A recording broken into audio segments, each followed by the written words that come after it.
Dear friends of innovation, ladies and gentlemen, it is once again my pleasure to inaugurate the Sweden Innovation Days.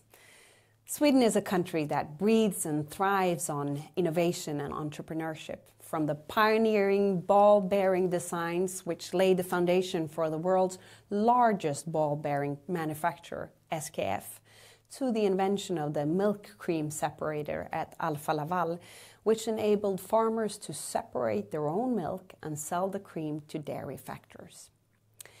To Ericsson, one of the pioneering telephone makers who went on to launch the first smartphone and invent Bluetooth, the technology connecting devices we use every day. These are just a few examples of Swedish groundbreaking innovations. Many of them shared common denominators. They were provided with time, money, and often public support, positioning them as global blue-chip companies, maintaining long-term leadership within their areas. These success stories have not only created wealth for shareholders and stakeholders, but they have also attracted other inventors and companies, multiplying one success into many. This was a chief driver of the exponential development that defined the 20th century, bringing Europe out of poverty and creating the living standards we all enjoy today. Sweden is leading global innovation. We are once again ranked first in the European Innovation Scoreboard. In the last edition of the Global Innovation Index, we ranked third. We ranked 8th in the number of patent applications. And we are, of course, proud of this, but we can't take our position for granted. Much of our competitiveness comes from our ability to be innovative and to stay innovative. And as Minister for Energy, Business and Industry, I want to make it easier for both companies and agencies to be innovative. More agile and pragmatic solutions regarding permits and regulations are needed, and less red tape for innovation. A free market creates freer thoughts that brings out the best ideas, which generates the best innovations. And we need to ensure that private companies, academia and government agencies can innovate together. Health and life sciences, such a case. We saw how many different stakeholders came together to solve complex problems, not least during the pandemic. And there is an even bigger challenge ahead, albeit with tremendous potential, a new era that awaits around the corner. I'm of course talking about the green transition that is a catalyst for new innovations. In this way, we will be able to build resilient societies and create sustainable growth within the planetary boundaries. Innovation is also about the individuals. And as you understand, I'm talking about you guys, talented and ambitious innovators and entrepreneurs that dare to think big. Government agencies and higher education institutions also play an important role to welcome talented people to Sweden and to ensure that companies can find the competences that they need. This is why events like Sweden Innovation Days are important. When the Swedish innovation system connects with other like-minded stakeholders from other countries, we can create magic. Breakthrough solutions that benefit our economies and help us reach the Sustainable Development Goals and the Paris Agreement. So, to kick off the Sweden Innovation Days 2024, I extend an invitation to all of you to innovate. Thank you once again and welcome. Thank you, Minister Busch.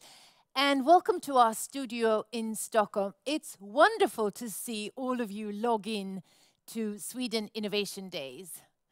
I'll be your moderator, making sure the sessions are as relevant and valuable as possible for all of you. And we have prepared a lot of content, so I might also need to be a strict timekeeper now and then. You are an international audience of over 2,000 people, and I'm really curious, which countries do you represent? Do you mind telling us by using our interactive tool, Mentimeter? You don't need to download anything, you just go to your web browser, menti.com. In the lower part of the screen, you will see a code that you will need to log on. The code is 33064433, menti.com. And we will be using this tool during the day, so please take some time and log on.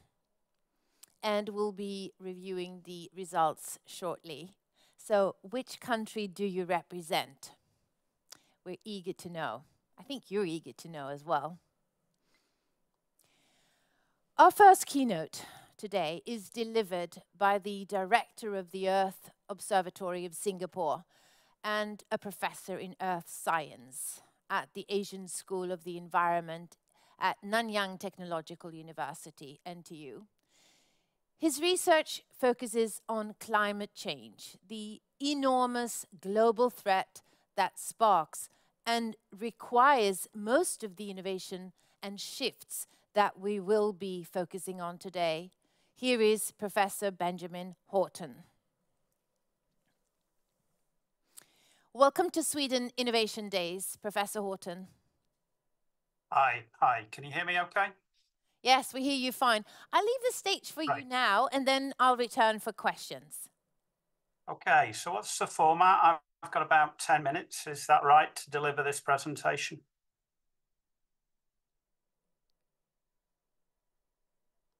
Well, silence is golden, so I'll take that as a given. So I'm here in Singapore. I'm here with my dog Atlas. It's quite late at night. I've been, you know, a scientist's life is full of riches and fames, hence my presentation is in the dog's bedroom. But I'm going to talk today about the title of this slide. The climate emergency is here. So despite maybe at least 3 decades of warming, that we've increased our carbon dioxide concentrations to such a level that we think in 2023 that our climate has finally become unstable. So I'm going to talk to you today about just some facts about the climate, and then I can be open to some questions after this. And then I'm also doing a side event where I'll have a longer time to do a Q&A dialogue tomorrow. So the climate emergency, well, I've been asked about the first thing I'm going to show you. I mean, I'm director of the Earth Observatory of Singapore. We're what we call a research centre of excellence in Singapore. We have about 180 employees. We work for governmental agencies around Southeast Asia to try and keep areas safer and secure. And we really try and push the boundaries of Southeast Asian science. So the photograph that you can see on my slide is myself and Fang Yi Tan, and we're on Antarctica. It's about 12 months ago we were on Antarctica, and Fang Yi Tan was the first Singaporean to ever set foot on Antarctica as a climate scientist. This was a Women in Science trip that EOS organised, involved female scientists from the United States, Australia, Philippines, and Singapore. So that's why we do what we try and do. We really do break glass ceilings. So this slide shows the temperature of the Earth on a daily basis running since the 1940s.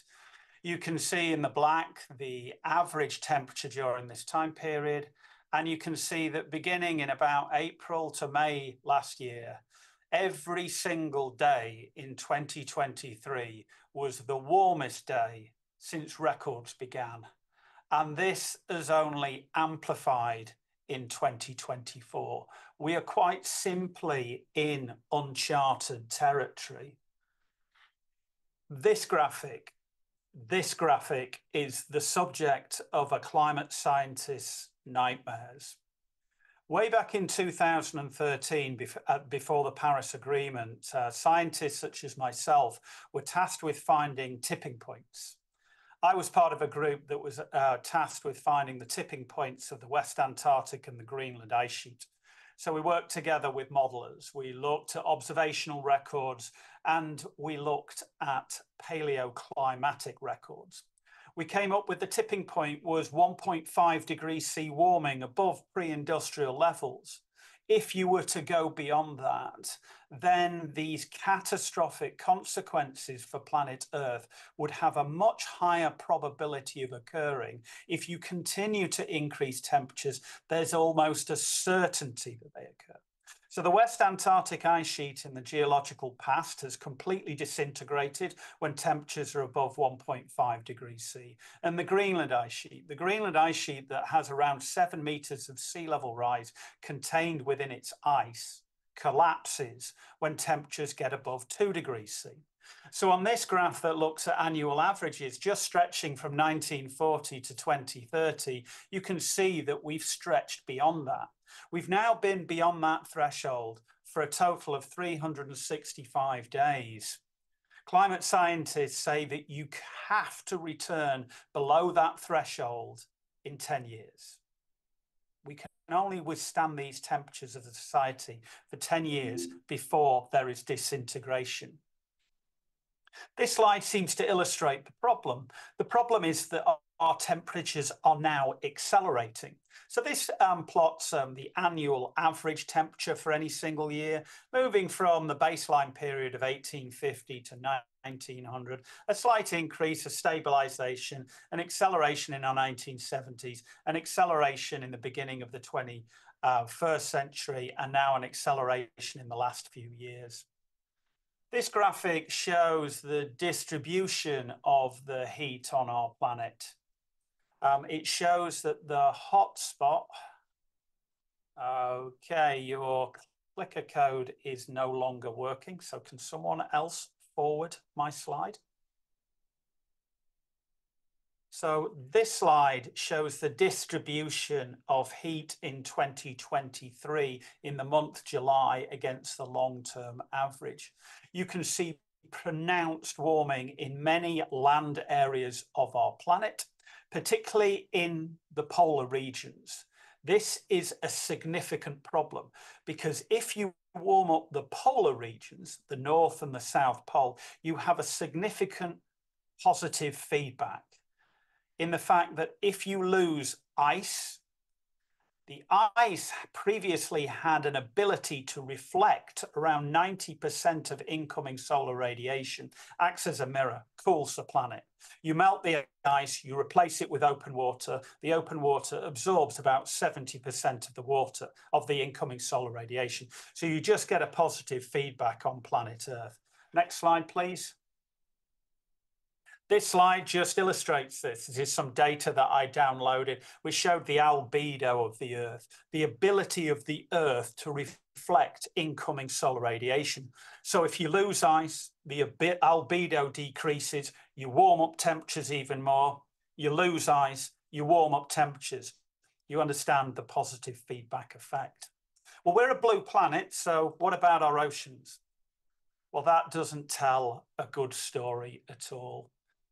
So this is the warming of our oceans as measured across a distance of 66 degrees north to 66 degrees south of the equator. We can see a constantly warming temperature. And it is this graph I find quite simply staggering. Next slide, please.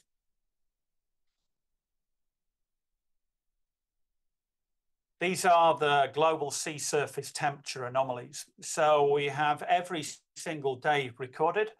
We can see the progression through the years. And then again, you can see in 2023, in the months of April and May, we start smashing records. And the temperatures in 2024 are quite simply staggering. We are 9 standard deviations above the average. Do you want to know how much heat has been added to the ocean in the last 12 months? It's 9 zettajoules. To put this into context, the energy used by every single person on planet Earth, the 8 billion of ourselves, is only 0.6 of a zettajoule. our oceans are absorbing catastrophic amounts of heat. Next slide, please. This is the energy balance of planet Earth. This is why we are unstable. This graphic shows the energy balance of the Earth, not over the last few decades, or the last few centuries, or the last few thousand years. This is the energy balance of the Earth stretching back 120,000 years. And you can see, although there are blips, the Earth maintains an equilibrium. But because of our increase in greenhouse gases, because of the albedo effect, because our oceans are storing this excess heat, we are now have so much increased energy on planet Earth.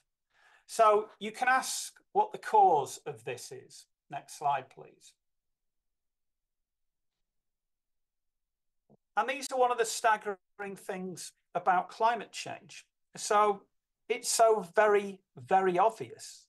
We've known about the influence of carbon dioxide on global temperatures since the mid-19th century. The first climate models were developed in the beginning of the 20th century. The first real understanding of the relationship between carbon dioxide and temperatures was identified, ironically, by our oil companies in the 1950s and 60s. So what have I plotted here? So it's the temperatures of the Earth against a long-term average, and then it's the amount of carbon dioxide in the atmosphere. I could ask my 12-year-old son, is there a relationship between these two? And I think he'd say yes. Next slide, please.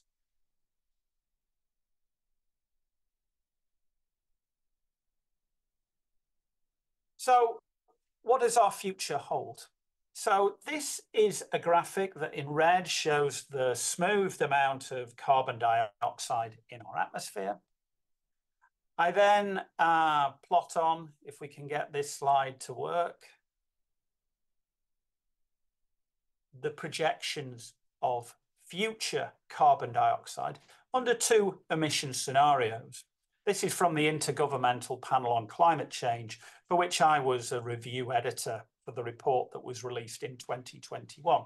So you have what's called SSP2, which is basically the agreement of COP26, and then was sort of ratified in 27 and 28. And then you have SSP5, which is the scenario that we have been on for the past 30 years, and we show no sign, absolutely no sign of bending the curve. Can you click it on, please?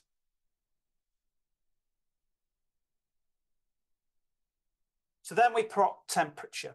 So, you know, what you could do is you guys could print it out, download it as a PDF, you know, put it on your iPad, and I could ask you where temperature is going to go.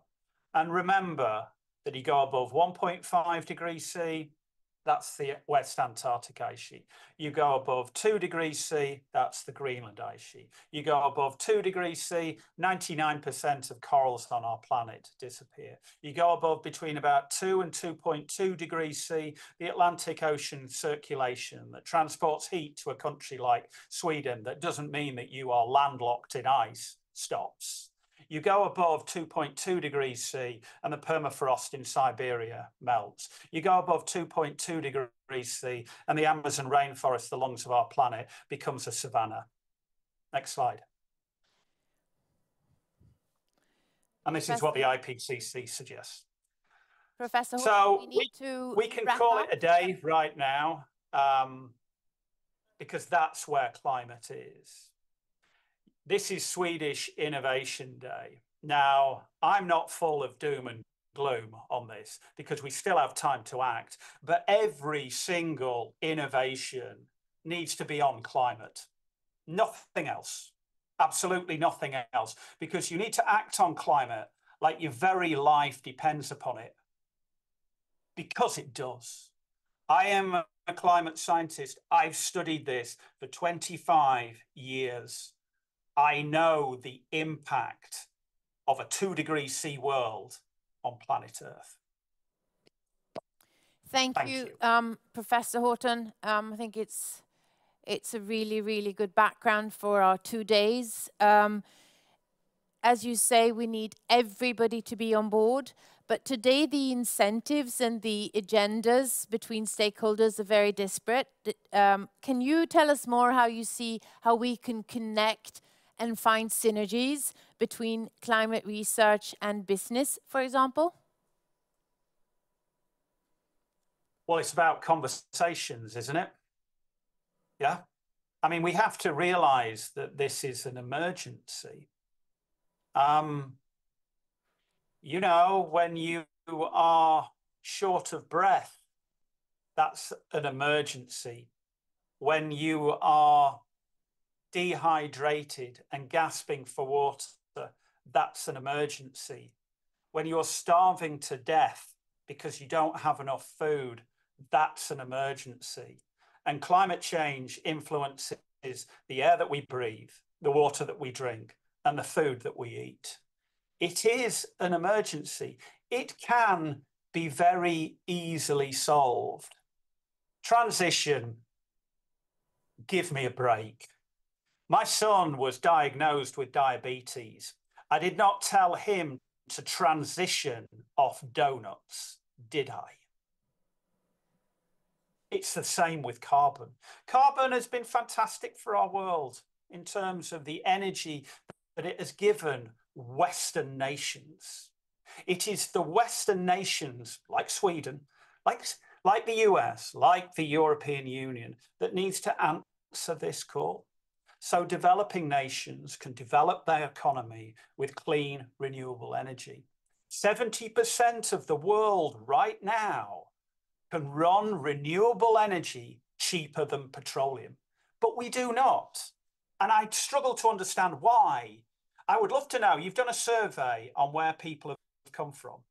Can you please do a survey on how many people in your audience directly benefit from petroleum? You've got 2,000 people there.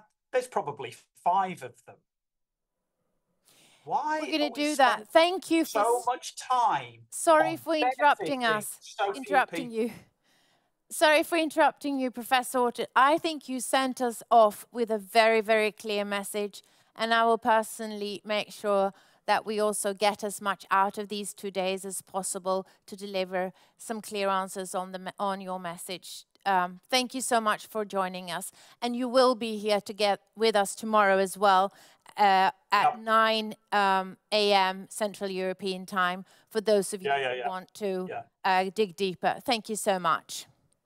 Thank you.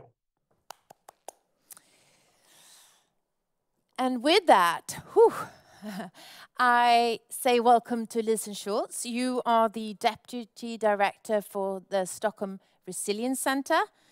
Can you comment briefly on Professor Horton's message from a Swedish perspective? Well, I think he paints this really stark picture of where humanity has really influenced the very conditions for our own survival. And I also like that he illustrates how it is the rich countries and wealthy countries that need to move ahead fastest in this transition, and that we have no time to lose. Before you joined me on stage, I asked our participants where they were from. I think you're also curious because we're going to have a global perspective. Let's take a look. I think we have the countries here from Mentimeter. Can I have a bigger image, please? Thank you. Okay, so we have Europe in the middle. We also have Tanzania, Belgium, China, Romania, and Norway, Angola. I know we have over 100 participants from over 100 countries registered. So the world is in the room. The world is in the room, Lisen. Thank you for reminding us. If we look at the climate transition in Sweden and in the world, what are the top 3 priorities or actions that need to be taken in the near future based on your research and your work? Well, Sweden has committed to lead the way towards a fossil-free welfare state in line with the Paris Agreement. And that means nothing less than very deep cuts in emissions from our energy system, but also from our transportation, our industry, our construction, but also our forestry and agriculture. And we need to achieve this very fast while we meet the needs of all, and also create the resilience to meet a very turbulent world that we will live in due to the climate change that we're already sort of So we need a clear plan, for a plan that takes us to the goal quickly with a common vision. And that's action number 1. What else do we need? Well, I think today I am beginning to notice that some people are more afraid of this massive transition, the climate transition, or the transitions, than the climate crisis itself. So I think it's also critical that we bring people along and that we have a common vision that we move together towards in this transition. So I think that's the second important step. Tell me more how that can be done. At the Stockholm Resilience Center, we have done a few things to address this topic. One is that we have, for several years now, educated business leaders in resilience thinking, climate science, and so on, to unleash the capacity of the private sector to act on these challenges. But now, in the last year, we've also addressed union leaders, because in Sweden we have this amazing history of coming together between unions and employers in large transitions to really explore how we can address them in a coordinated manner. And what happens in those meetings? Well, I think what we discover is that when people come together with different perspectives, when they take a look at the expert evidence and then create solutions together, that spurs a lot of hope and energy and creativity and even innovation. That helps people move from this despair to a dedication. So I think that's what happens. So you're saying involve everyone, leave no one behind. And what's the last thing that's important? Well, in addition, we have worked since a few weeks now with the Sweden's first national citizen assembly on climate, where we actually bring together a selected group of people that represent all of Sweden to look at the evidence, develop solutions together. And this has been tried in other countries for other issues and also for climate. And we're very curious to see what kind of solutions and policy recommendations emerge from that process when all of these perspectives and competencies come together in a learning process. So that is something that I think we can also work with, broader partnerships, more learning between perspectives, but always basing it on the best available evidence. I think we have a picture of one of those assemblies. How do you invite the participants to an event like this? So you want to have a randomly selected yet representative sample of the Swedish population. So we sent out 7,000 invitations to randomly selected addresses.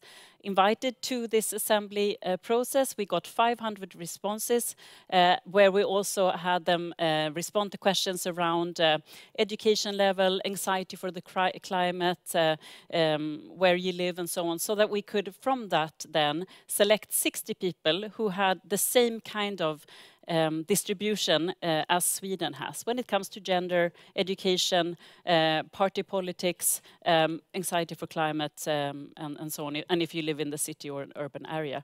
And then we bring them together for 2 weekends and 5 online meetings where they deliberate basically on the evidence with the task of figuring out ways for Sweden to meet the Paris Agreement. So regular people from all parts of society in new innovative formats. That's your third sort of advice for how to move forward. What have these new formats or these processes taught you? Well, I think it's a confirmation of the principles of resilience, of which one is diversity, that you have a diversity of perspectives, a diversity of options, and from that you get learning and innovation towards, dealing with uncertain issues. So I think also you learn that humans have this sort of innate capacity to build hope together. If they actually come together and discuss, they can find ways to overcome polarization and fear. And I think that is, our capacity that we need to build on to actually have resilience, and not only for Sweden, but for the world as a whole, because our resilience depends on the resilience of the world as a whole and the resilience of of the climate system and the biosphere, the ecosystems we all depend on. So it's about that also, moving It's beyond the very individual. hopeful, because what you're saying in the last piece of the recipe is not really complicated.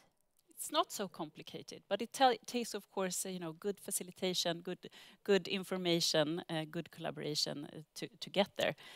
But people know how to collaborate. That's our core skill, I would say, as a species, and that's what we can build So on. your recipes have a good plan, engage everyone, and find formats that are inclusive and that allows everyone to contribute, and that builds resilience on a societal level, I hear you say. And science is a core part of that, of course. Of course. Thank you so much, Listen, for joining us today. Thank you, Beata. Thank you.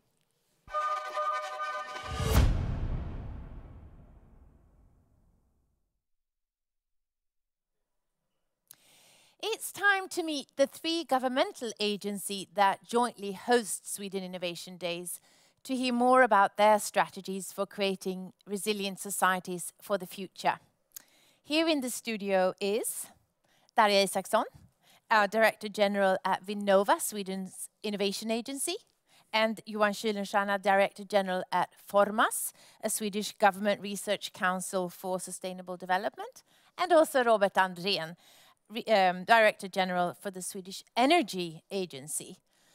And I have only 2 questions for you, but there are no small questions. The first one is, how do we create resilient societies for the future? And what can you do in your roles as governmental agencies, focusing on innovation, energy, and sustainability? Who wants to start? Do you want to start, Darja?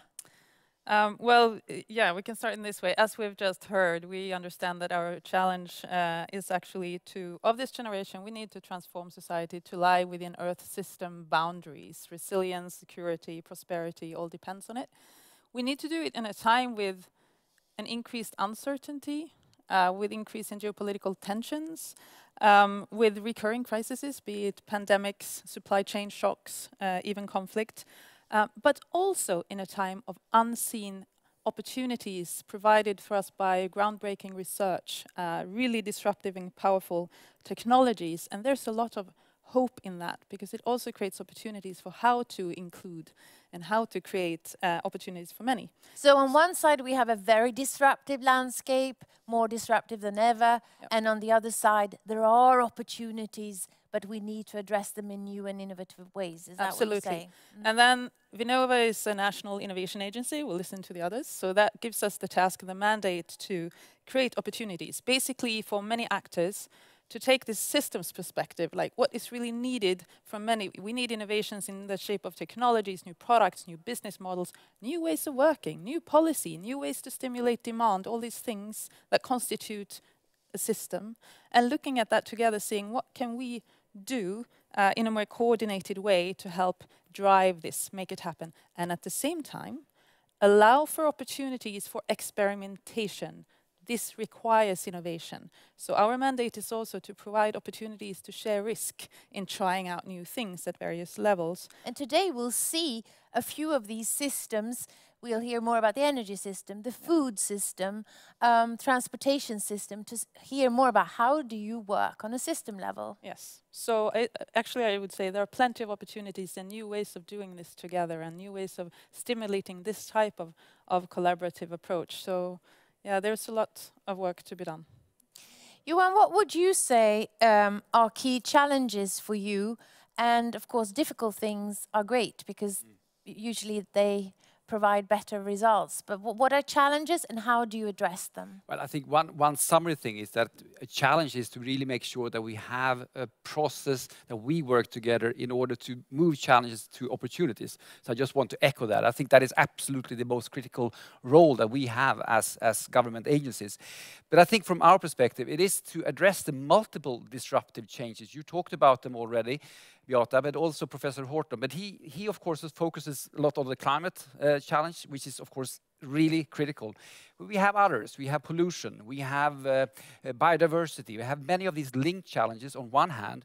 And then we have societal responses, which put us in other disruptive changes, turn to energy systems that you will probably say something about, but also natural resources, land resources, bioresources, also disruptive changes in these areas.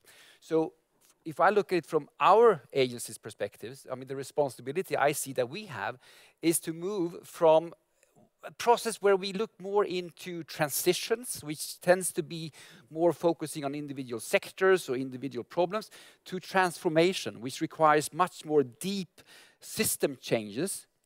And that puts us in a system where we need to collaborate much more among us, but also in completely new ways with industry, for instance, or with local communities, municipalities, or with governments. So we have to find different ways of operating in order to address the multiple stresses that we see in society today. And that is challenging for a government agency. I know that you, between the three of you, you've already also developed new ways of working.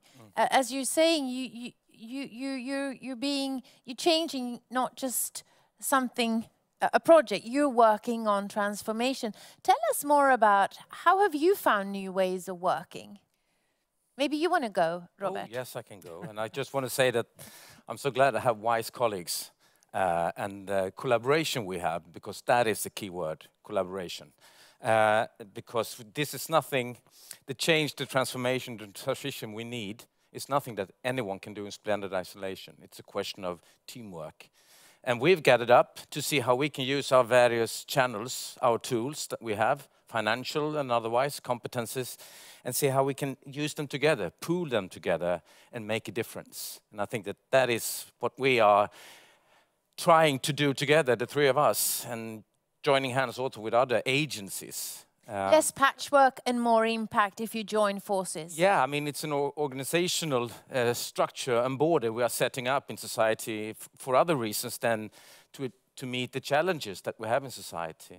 And just two things that I think is quite important to stress as well that are quite concrete. One thing is that we need the stability as agencies run by the government, financial stability, so we know that we can engage in multi-year innovative projects, but also in political direction. So if you change every time you have a new government, that is disruptive, but not in a positive way. We can all agree on that. Yes, Darja? Yeah, so just picking up on that. So one of the things that we are doing more and more deliberately is how to involve, for instance, a policy perspective in innovation processes. So we need to support opportunities for entrepreneurs that can make the most out of new technologies.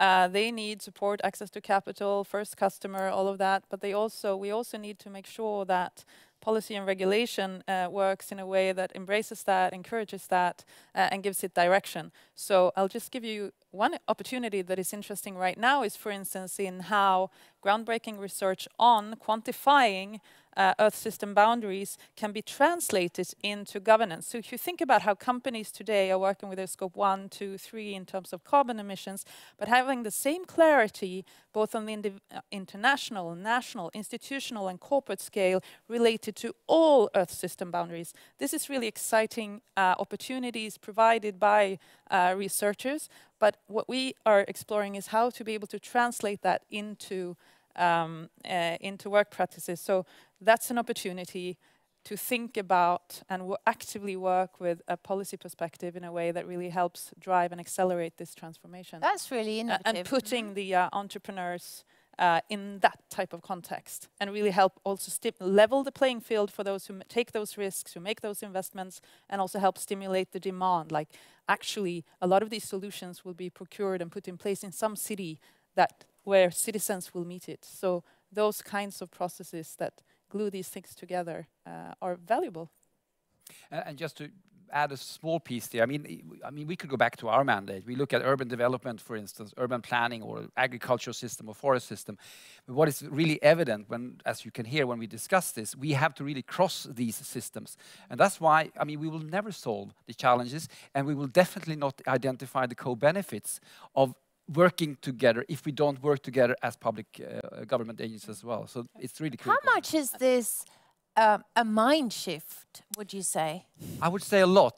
I mean, honestly, and some people talk about, do we have a disruptive mind shift? I would argue we do, to a certain extent. If you look at the private sector engagement compared to 10 years ago, it's a completely different story. If you look at this conference, I mean, we looked at thousands of people from all over the world focusing on sustainability, focus on the transformation.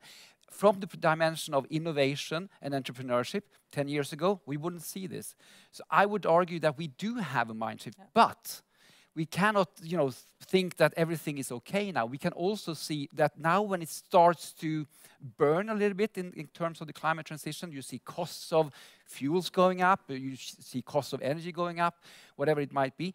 You can also get a negative mind shift, meaning that, I feel as being part of the loser, and these are winners, and you can get more conflicts in societies. We have to work much more on acceptance also, and not think that this has not yet penetrated society in its totality.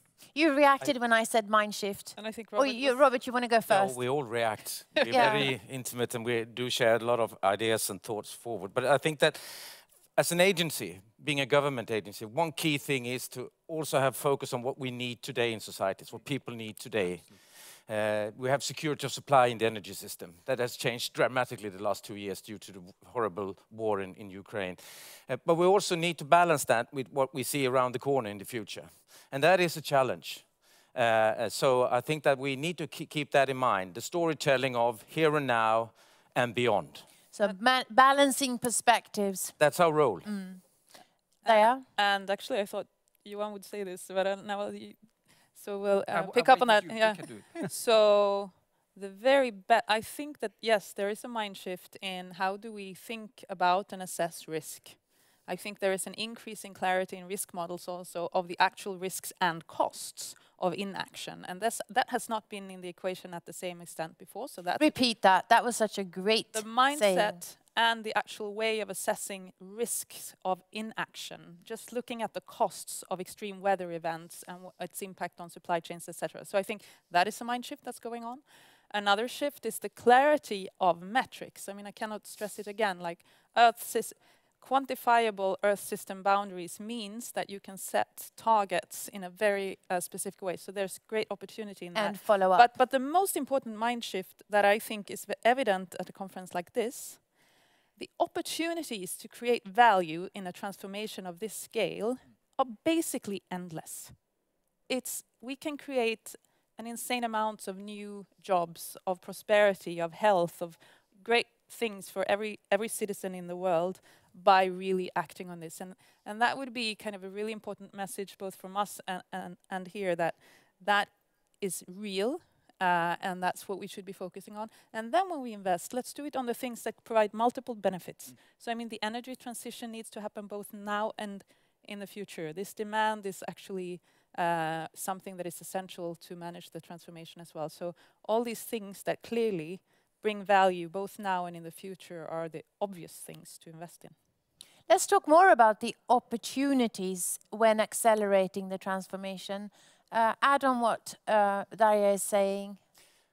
Well, I mean, I think that the opportunities are way greater than the negative aspects of the transformation that we need to do in society. But we need to move the various parts in parallel. It's a system change.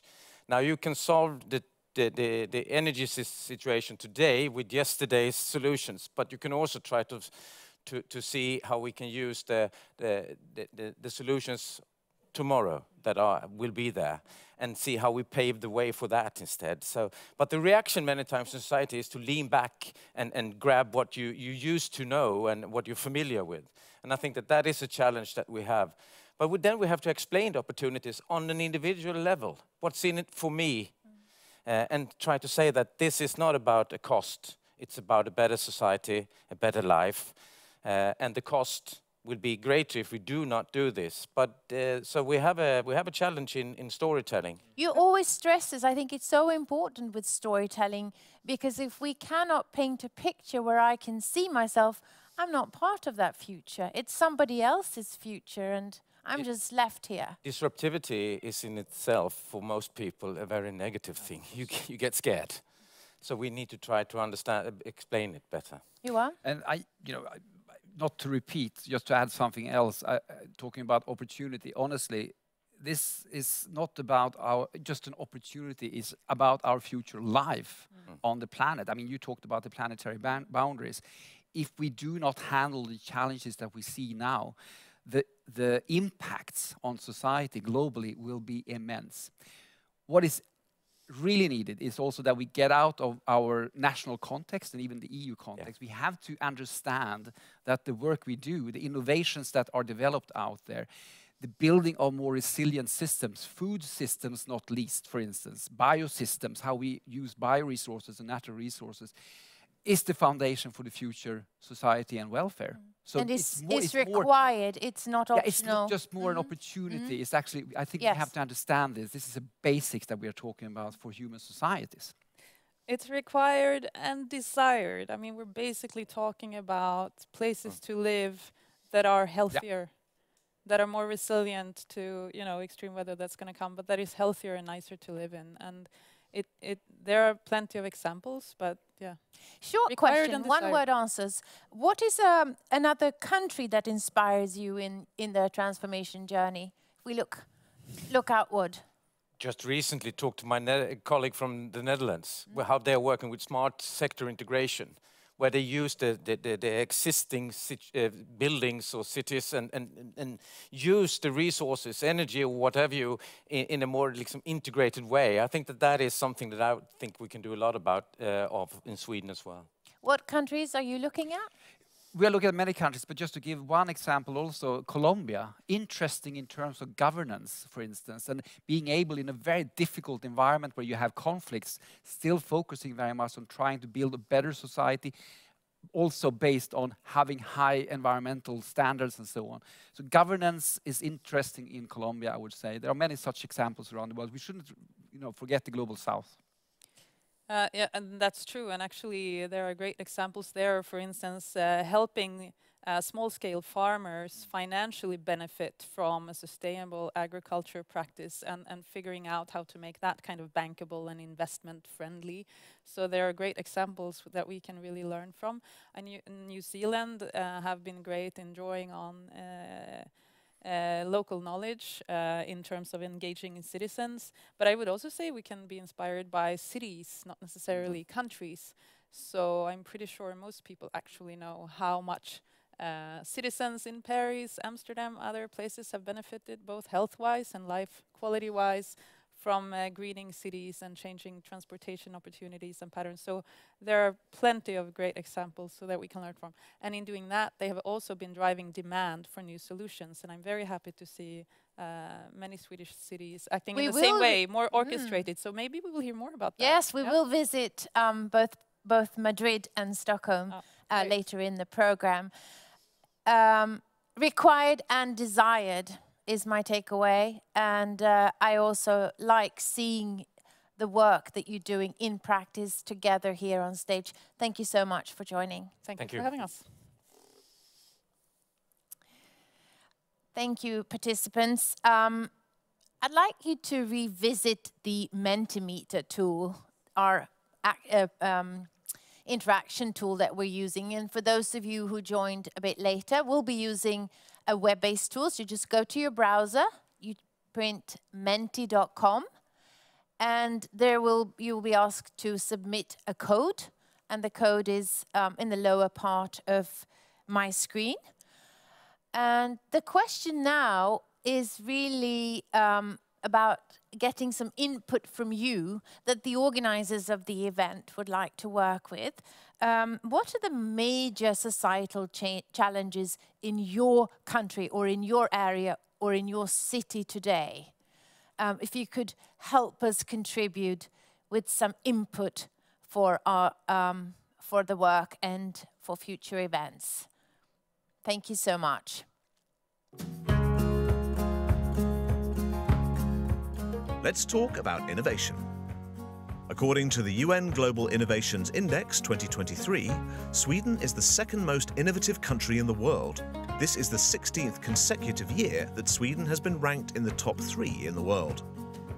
And what is behind this success? The fact that there are 50 universities that are free to study at obviously contributes to a knowledge-intensive country. When it comes to per capita investment in research and development, Sweden ranks third in the world. This has created good conditions for innovation and the ability to turn innovations into products and services. Other success factors have been cooperation across borders. Large companies, startups, academia, and the public sector create more value together than separately.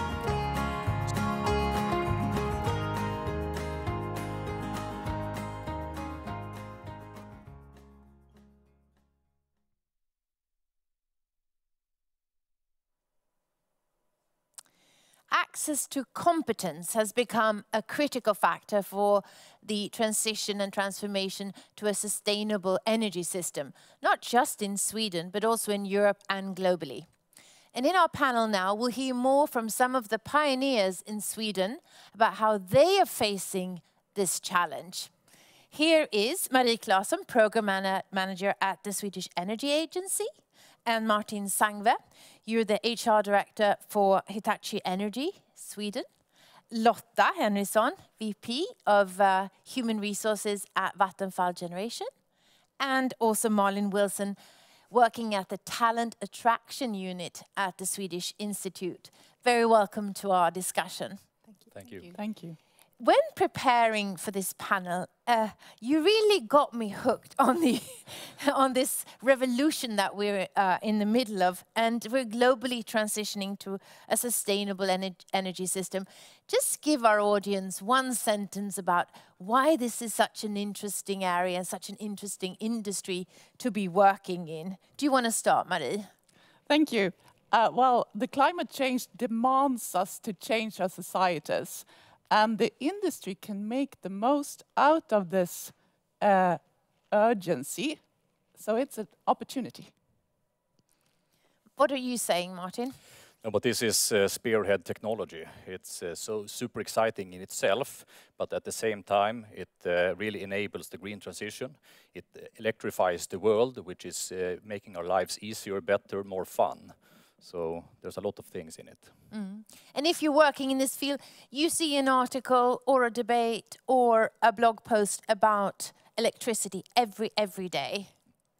Lotta, why is this such an exciting field to be working in? Well, I agree. It's a lot about electrification and electrification of societies, of the industry, this transition. We need new technologies. At Vattenfall, we working for fossil freedom, of course, but not just through our operations and distribution, also by helping the societies to break free from fossil fuels, actually. And this is really exciting. So you're in the liberating industry. I think so, yes. Marlene, why are these exciting times? I think it's exciting because I see a lot of courage from those who challenge themselves and the rest of us. I mean, the scientists, the business leaders, and the politicians, and the talents to adapt this change. Can I let's start by talking about the access to competence. And just so we get an idea, what kind of competences are most crucial in this rapidly growing sector? Can you start, Mary? Well, at the Swedish Energy Agency, we are currently mapping the skills needs for electrification. And we see that a lack of new competences like competences in IT security, energy security, digitalization, AI are mostly scarce. Those are new skills? Yes, or many more needs to have them.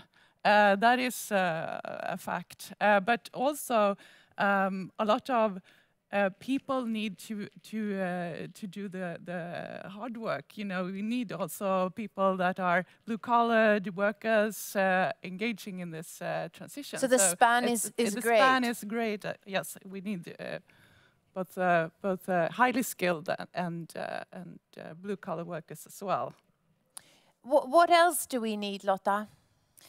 Well, we hire about 3,000 new colleagues every year, half of them in Sweden, and it's mainly engineering skills, engineers, technicians in all the disciplines. And here the challenge is not to find these specific skills, it's more that we all fish in the same pond, kind of. So as you say, we need more of everything. And I don't think the energy industry is or for this energy transformation is the only one. We see this throughout the whole Swedish society. This, the industry's so far investment in green transition needs are estimated to create close to 50,000 new jobs. So it's growing rapidly. Give us an idea, Martin, of how you are thinking in new ways to enable this growth at Hitachi Energy. Exceptional growth, of course, needs exceptional ideas. We cannot just continue to do what we have always done and expect that to work. We need to adapt both to new generations, ways of thinking, new technologies, new types of businesses, new customers. And as of now, we are growing with around 1,000 people every year. With that, we need to both work with looking at the actual competencies needed. We need to a bit narrow it down. What are the crucial ones? What can we educate ourselves? How can we address the younger generations so we can attract them, we can employ them, and we can then learn and grow together? Of course, in this, it would not be possible either without hiring from abroad. We are highly dependent and has always been, if we look at our long history in Sweden, we have always hired from various countries to enable our growth throughout the years. With this also, we need to redefine a bit what tasks our human capital is focusing on and what we can get support in from AI, from optimization, so we can free up our competent colleagues to focus on the things that need the human touch and the human feel. And of those 1,000 people that you need to hire every year, how many of them need to be AI specialists or machine learning specialists, which are competences that everyone's fighting for at the moment? Hard to define a specific figure of that. We are still mainly hiring engineers. We are also now focusing more on the blue-collar population as well, as we are growing with actually manufacturing. But on the IT side, I would say a huge focus is on the cybersecurity, which is of course something that is affecting us all, independent of industry and independent of sector, independent of private life or work life. So that is a huge effort we're making. All of this is connected in a system that Yes. needs monitoring and needs safety. Definitely. Marlene, in what way is this a global challenge? Well, I would say the competition for competence between companies and countries is huge and is increasing. And I think it's also one of the biggest obstacles for innovation. So we see a lot of countries like Finland and Estonia and Canada, for example, putting a lot of energy on this matter from a national level. So What are they doing? they have national plans and strategies to work with this matter, the whole system. And the fact that the Swedish government now has prioritized talent attraction, both in the new strategy for foreign trade and investment, and also has given the Swedish Agency for Economic and Regional Growth, together with us and some other agencies, and government assignment to work with, to strengthen the coordination to link to Sweden's abilities to attract talents. That's good news. And does that mean strengthening Sweden as a brand, global marketing campaigns, working with all the universities and all the different educational institutions in Sweden, or what can it mean? Well, we just got the assignment, so we haven't been able to meet yet for the first meeting. But I think it's a whole ecosystem that has to work, because it's both on the national level and the regional level and on the local level. So I think it's to smoothen up the ecosystem. Yeah. And Marie, in what way, from your perspective, is this a global challenge? Everyone watching is affected in a way. Yeah. Oh, sorry. It is a global challenge, and we have a labor market that is global, that is European for us. Look at Germany, for example. We have the same challenges in the automotive industry, for example, as Germany has with electric vehicles, not fossil engines anymore. So that's a transition. We have also a battery industry going forward, also globally. So the change is everywhere.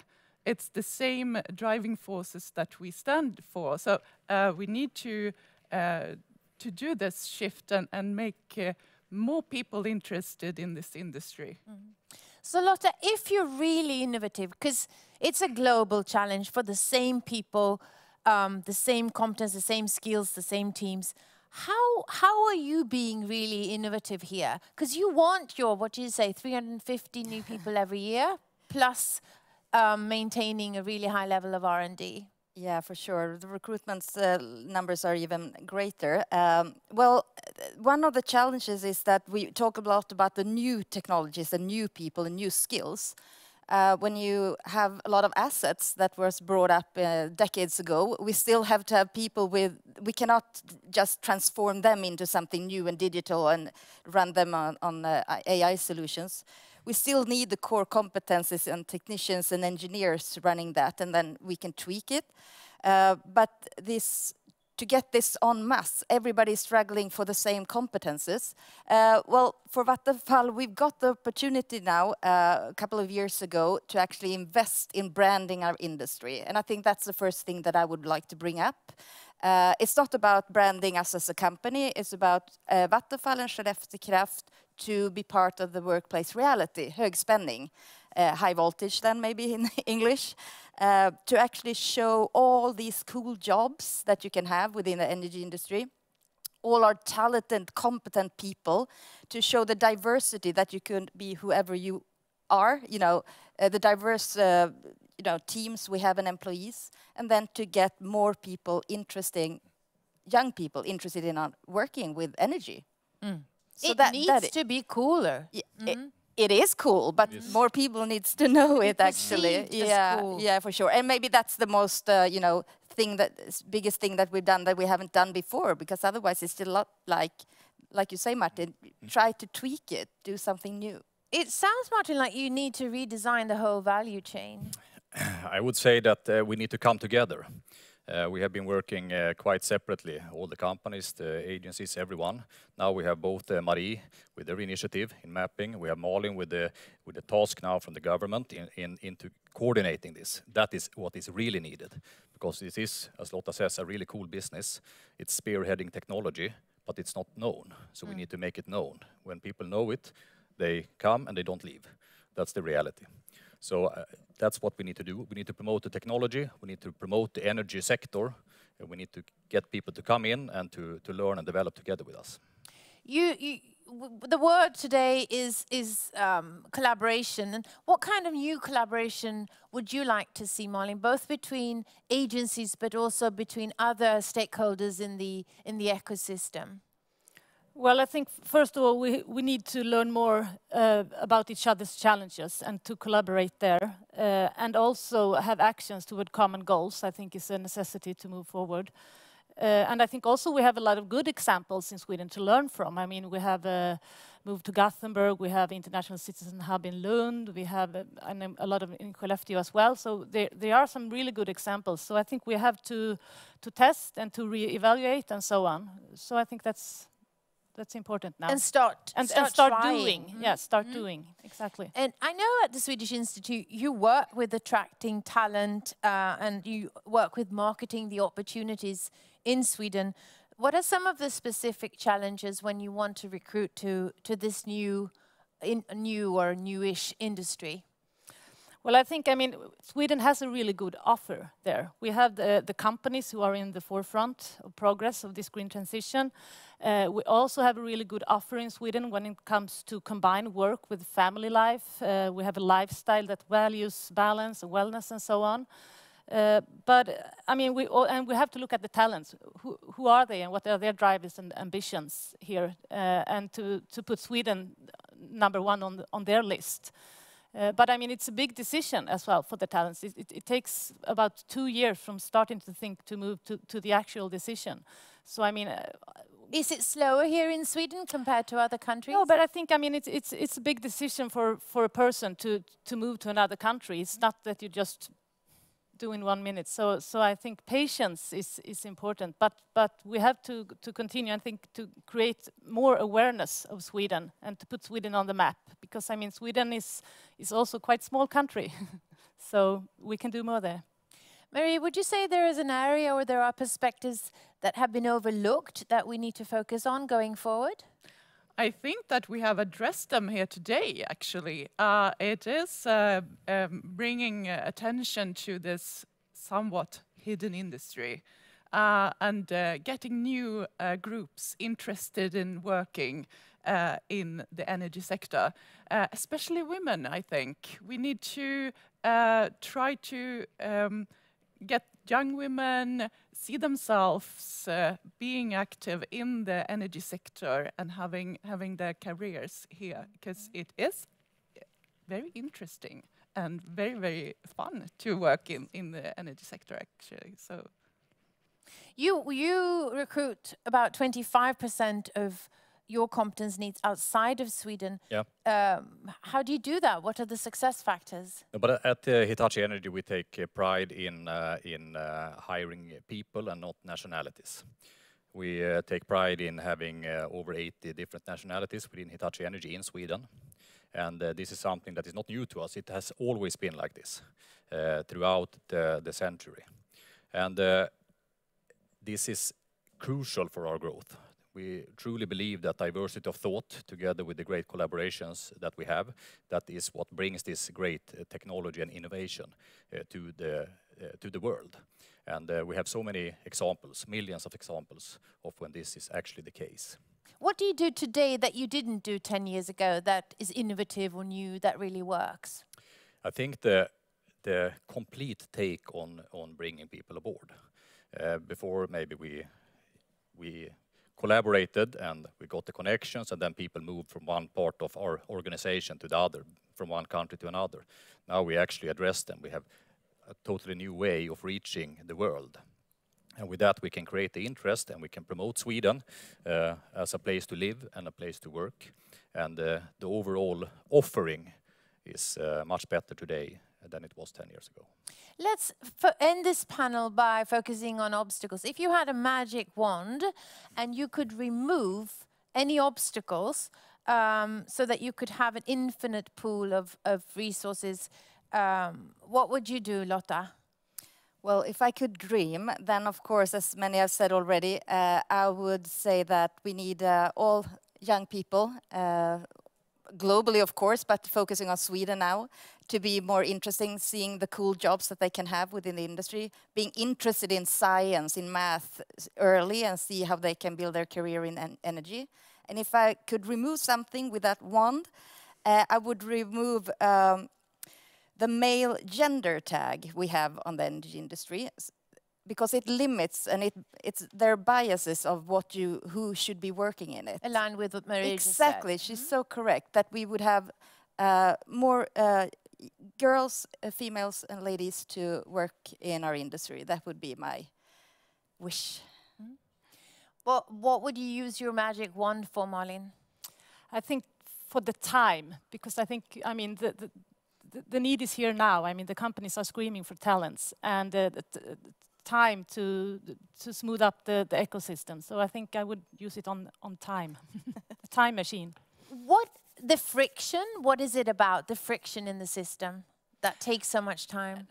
Well, I think we quite know what we need to do, but I mean, as an official agency and a lot of official agencies working together on regional and with the regional level and the companies, I mean, it's a big system and sometimes it's not going so fast as I want it to go. A higher risk appetite, perhaps? Yeah, maybe, yeah, and to dare to try. What else, Marie?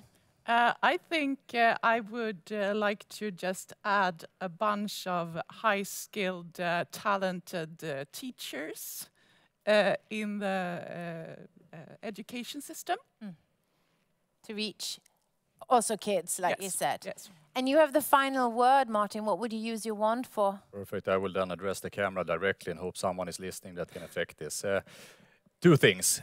First thing is that we need to really put technology on the agenda in the school. We need to highlight it, we need to forecast it, we need to promote it much better than today, because that is what's triggering our future engineers. And the future engineers are the ones that will be crucial in keeping the innovation pace and putting Sweden still in the forefront of technology development throughout the world.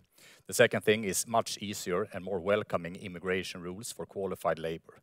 We really are dependent on this diversity of thought, and by that we also need to welcome them, and that is something that we are really struggling with right now. Excellent ending. Thank you so much, panel, for joining today. Thank you. Thanks. Thank you.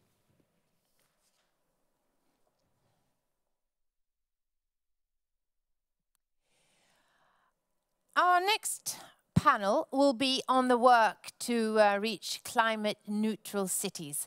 Let's look at what the city of Stockholm is doing. Stockholm is part of the mission to climate neutrality. Cities are really front runners in this climate transition. In cities we can bring technology, collaboration and knowledge together into innovative practices. Stockholm has a long history of climate mitigation with a 60% reduction of CO2 emissions since 1990. The political goal now is to reach even further to a climate-positive Stockholm 2030. Stockholm was one of the first cities to receive the mission label from the European Commission, a proof of the successful work of our climate ambitions and actions. And here are some examples of what we are doing. Well, as dreary as public procurement might sound, it can be a powerful tool for innovation. The thing is, though, civil servants usually don't know what a cutting edge of technology is. So if a public procuring authority wants to drive the climate transition, it has to engage with the private sector. In the Slakthusområdet project, where we are turning an old meatpacking district into a new urban area, we used this method to create a forum where we could discuss the possibilities for climate-friendly construction with potential contractors.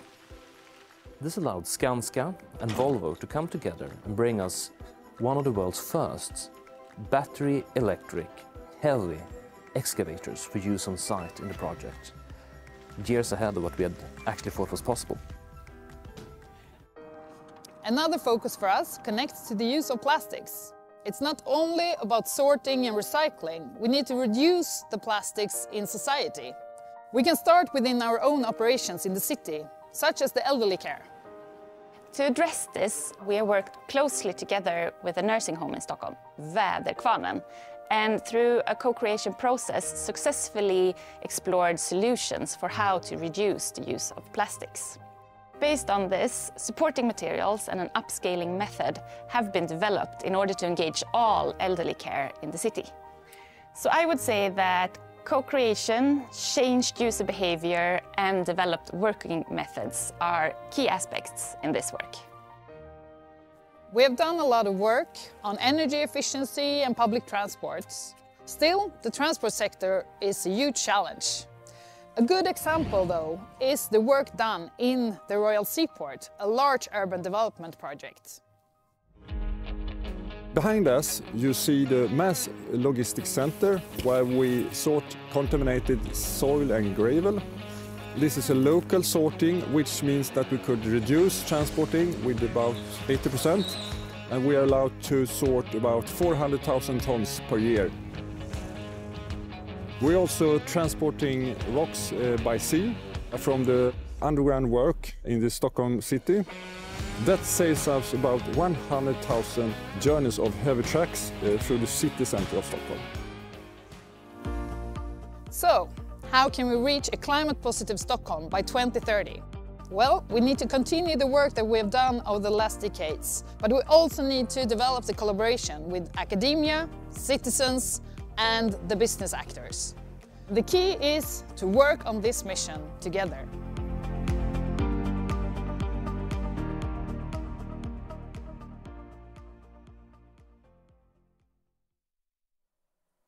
I'm really happy to live in Stockholm, experience this transition. I see it every day.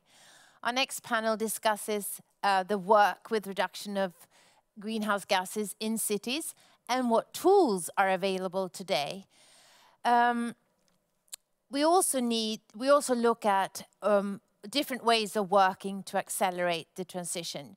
You will meet representatives from Madrid and from Stockholm, two of EU's 100 climate neutral cities, to learn how they work. And what tools can you use to accelerate and achieve real world impact that reduce emissions at an even faster pace? So let's meet our panelists. Here is Erika Enquist, who you already know from the movie. You are from the city of Stockholm. And welcome to Juan Acasarte Lushan from the city of Madrid. Hi. Great Hi, to everybody. have you here. And Einar Bodström from Climate View. Your role in Stockholm, Erika, is climate strategist. What's on top of your agenda besides what we saw in the movie for 2024? Yeah, we're, as I said, we're striving for a climate positive Stockholm. So we're now developing a new climate action plan for the city. So it's really much about the transport sector, the plastics in our garbage, but also about how we can create a bio-CCS facility in Stockholm. What is that? Where we are capturing the carbon emissions from the atmosphere. The CCS technology, which has not been tried so much. No, we have one of the first pilots in Stockholm up and running. So now we're striving for a larger scale. Yeah. And when you're the Deputy Director of Energy and Climate Change in the city of Madrid, what do you spend most of your time working on? Well, hi. First of all, let me thank to Sweden Innovation Days the invitation to share the climate actions of Madrid City. And well, in my daily job is trying to integrate the policy perspective in different municipal plans. And it means trying to promote electrification also of promotion of public transport and electrification of public transport and in general road transport. Also try to minimize our dependence of fossil fuels that we still have in Madrid in our home heating systems. And also to be aware of the climate-related risks that in Madrid is mainly about heat waves. Today we have the first day of spring and we already have 25 degrees. And so, heat waves or potential water scarcity in the future. So this is my daily job. No small tasks. Yeah. Climate View is a Swedish startup working with platforms that can visualize how important policy instruments and initiatives contribute to the climate goals. Can you tell us, Einar, about comments or feedback from a happy customer, just to understand how you're working?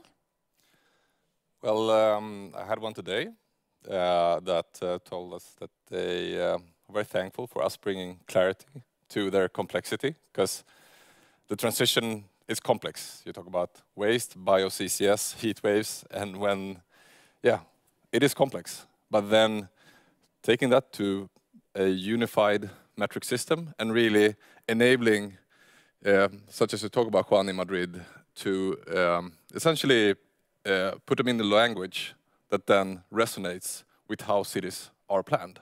Because climate is a new kid on the block. You know, we've been living in cities for a long time, and our institutions are built for that. The traffic department has measured the traffic, you know, in a similar way for 60 years. Now suddenly comes, hey, we're gonna reduce not accidents, or we're gonna continue to reduce them, but CO2. So really integrating that. And you work with cities mainly? Yeah. So let's talk about the positive implications of a climate neutral city. If I go to you, Madrid, now I sound like the Eurovision. I go to Madrid now. What are the positive implications of a climate neutral city? Yes, as we talk about climate neutrality or our plan about our roadmap towards climate neutrality, it shouldn't be like a complicated Excel with CO2 calculation, and so I think it's good to stress in the positive implication of climate neutrality, and I would say that cutting greenhouse gas emissions, we are also cutting air pollutants. So we will have a healthier city. Just working on climate neutrality, working on renewables, it implies more energy independence and more security and energy security. And also, as I mentioned, in adaptation, if we are working with nature based solutions, we will have a greener city. So, I mean, I think that working on climate neutrality is working in a healthier, greener, and a safer city. Great. What are your arguments for a climate neutral city, Einar? I would take all the arguments that Juan said, and I would like put them together into just better, like a better city that is like, that you have a better life in, a more viable city, and I think it's also that suddenly cities, a climate neutral city, it's almost like I want to exchange that for better, and then also say like, hey, here's actually a point where we agree on that we are going to. So suddenly the city has a point of aspiration. And I'd say like that focal point, that's, I don't know any time in history when that's been so clear for cities. How has that been an important focal point for Stockholm? I mean, the thing with climate neutrality is sometimes that it seems like we need to change a lot of things, stop doing things. But instead, it's rather a change of the society in a way. And just combining, as Juan is doing, like the green with the healthy, I think that's one success, which we are trying to do as well. And also thinking about, like in history, we have focused very much on the technology. And what we heard from the last panel, it's very important. But now we are focusing as well on the consumption-based emissions. So what we eat, how we travel, what types of houses we live in, and how we renovate them. So I think that by combining the climate issue and the health issue, it's like that's a good recipe. Yeah, exactly. Stockholm and Madrid are two of EU's 100 climate neutral cities, and you're at the forefront of reducing climate gas of greenhouse gases. What are you doing mostly in Madrid? Yes, I mean all the cities that shares this vision, as Einar said before, I mean, it's kind of vision and ambition of being climate neutral. We are dealing with the same challenge, but sometimes the background is a little different. For example, in Madrid, our main source of greenhouse emissions is in built environment, probably because we don't have the successful system that you have in Stockholm about heating district grids. So we are focusing in this built environment and trying to create the city of the future and then the new urbanization, also the public space. So in that sense, the new European directive on energy performance of buildings, could be a good lever for us. Mm. We saw some of the things that you were doing in Stockholm in the film. Yeah. Tell us more about what has your approach been? So, I mean, it's interesting with data, I think, because we need to understand the system that we are trying to change. So we need the data and to see where our emissions are. So as Juan said, we are not having the problems with the heating in the built environment here because we have made a lot of changes back in the 60s and 70s that we can make use of right now. So now it's the transport sector that is about 40%. So from next year, we will have a zero emission zone in the central districts of the city. So that's where you will only be allowed to go in with your electric car. So that will both move into electrification, but also to reduce traffic, which is also another goal for us. So we are about to reduce the traffic with 30%. So that's something. And you also have a consumption-based approach, like you said before. Yeah. How are you able to influence both the businesses and the inhabitants of Stockholm? I would say that the target on reducing the emissions by 50% until 2030 is one of the hardest one, because the city doesn't have so much power over how we as citizens consume. But we can be a role model in our procurements, for example, how we are serving meals in schools and what we do.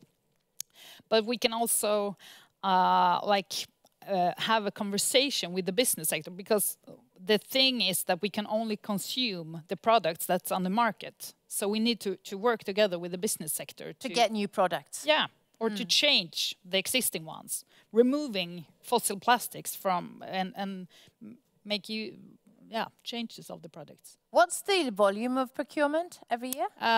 40 billions. Swedish? Yeah.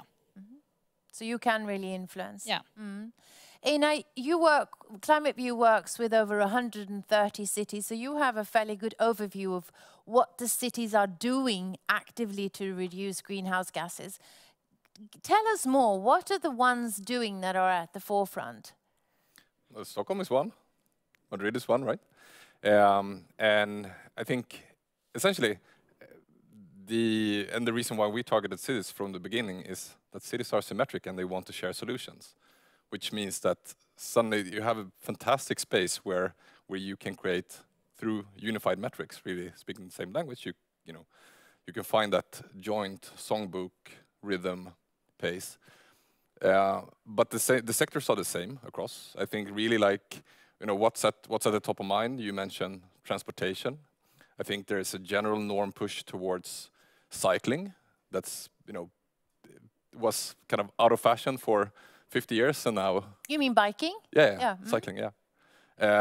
And I think more and more cities that said we can never be in Amsterdam. That's saying maybe we could be in Amsterdam. But then in terms of the housing one, we see that. I think Sweden is an outlier. Obviously, you took the district heating hit in the 70s. Well done. But that you have basically different problem sets around Europe. You have gas boilers in the Netherlands and the UK, where the bottleneck is installation capacity, really technicians installing those things. And in some other parts, you have pure regulation that's hindering adaptation to heat pumps, for example. But you can actually read the landscape and see the transition in your data.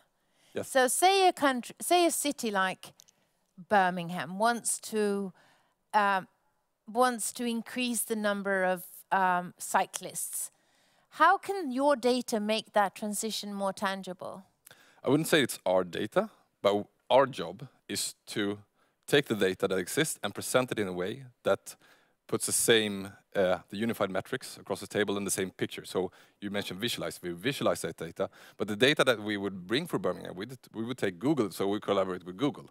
They have currently the best open transportation data, and we serve them on a silver platter and say, okay, in terms of shifting to biking or cycling in Birmingham, here's where we were last year, here's where we are next year. The unified metrics is maybe shift from cars to bicycles in Birmingham. How are we doing on that metric?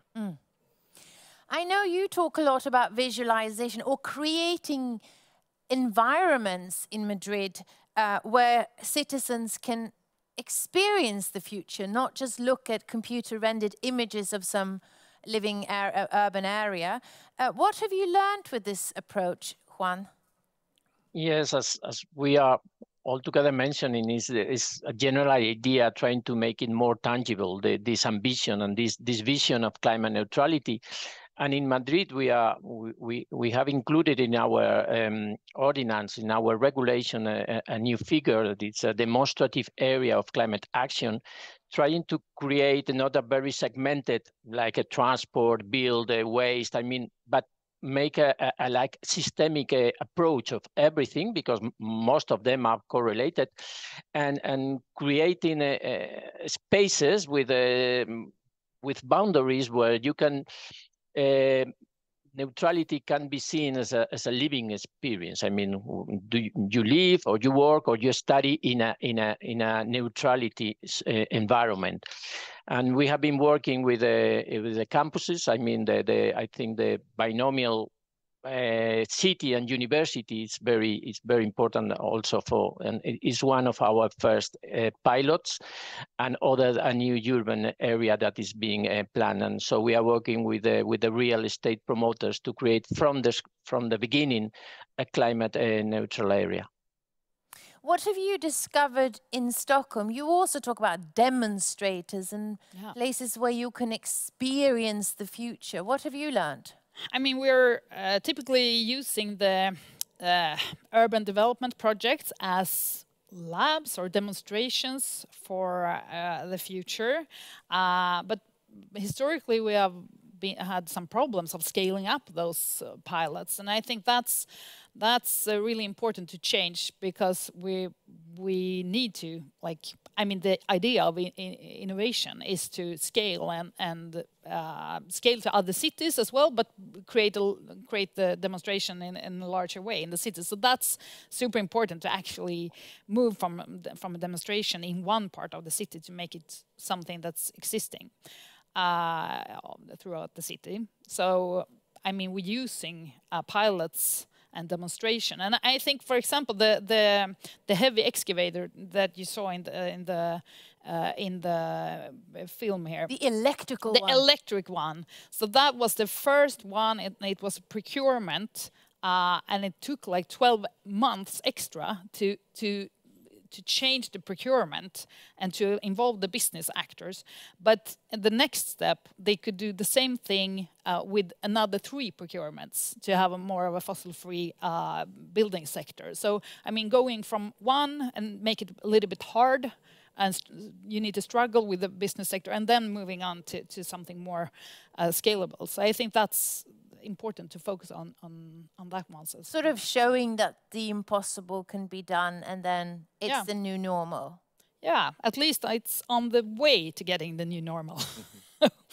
Yeah. Tell us more about the power of visualization, Einar, because that's really what you're trying to work with, no?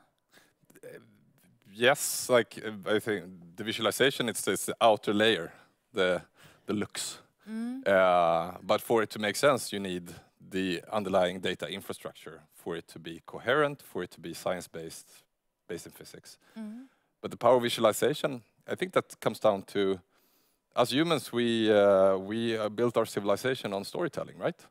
And what we're talking about here is a story of a future that we're going to. And I think the thing that largely prohibits us from going to this just nicer place, like objectively just nicer, is basically the boundaries of our imagination. So by showing like what is the road there and having that joint picture, we paint the storytelling route. But also by visualizing data, we can also essentially we can do objection handling, because we can say, here's the data, don't shoot the messenger. Otherwise, we often end up in rabbit holes discussing things that... the foundation of a more neutral dialogue. Yeah, like the shifts that we're talking about are, like, obviously they come down to decision making, but when you look at them, like, across the political spectrum, these are shifts that, you know, we all see as desirable. So also, I think the way that we come at it is also trying to reduce the political dimension in this, and more, make it more of a group exercise. You're nodding here, Schwan. How can a data-based approach help you transform Madrid more rapidly? Yes, well, for sure, we are facing like a paradox in terms that we already know how to reduce dramatically our emissions, but as we have been talking here, there is a huge challenge in the implementation, because, well, it implies the disruption of usual business models. It implies social behavior. So we need this technology, this data, this visualization to see what is better, and to have the metrics. And we have been working, I think, as Stockholm have been working with the Royal Institute of Technology. We are here working with our technical universities. But I think we need more about the social science and social engagement, because we have seen that the technology will not stop climate change, and the people will. So we need all this data to know more about the potential solutions and change of habits. How would you address that? You say you need to involve people. It's a social dimension. What are you trying to do in Madrid? Well, for the beginning, we are trying what we can call it as unusual allies in our group of climate. I mean, we are not just trying to talk not only with our typical colleagues from urban planning departments or mobility departments.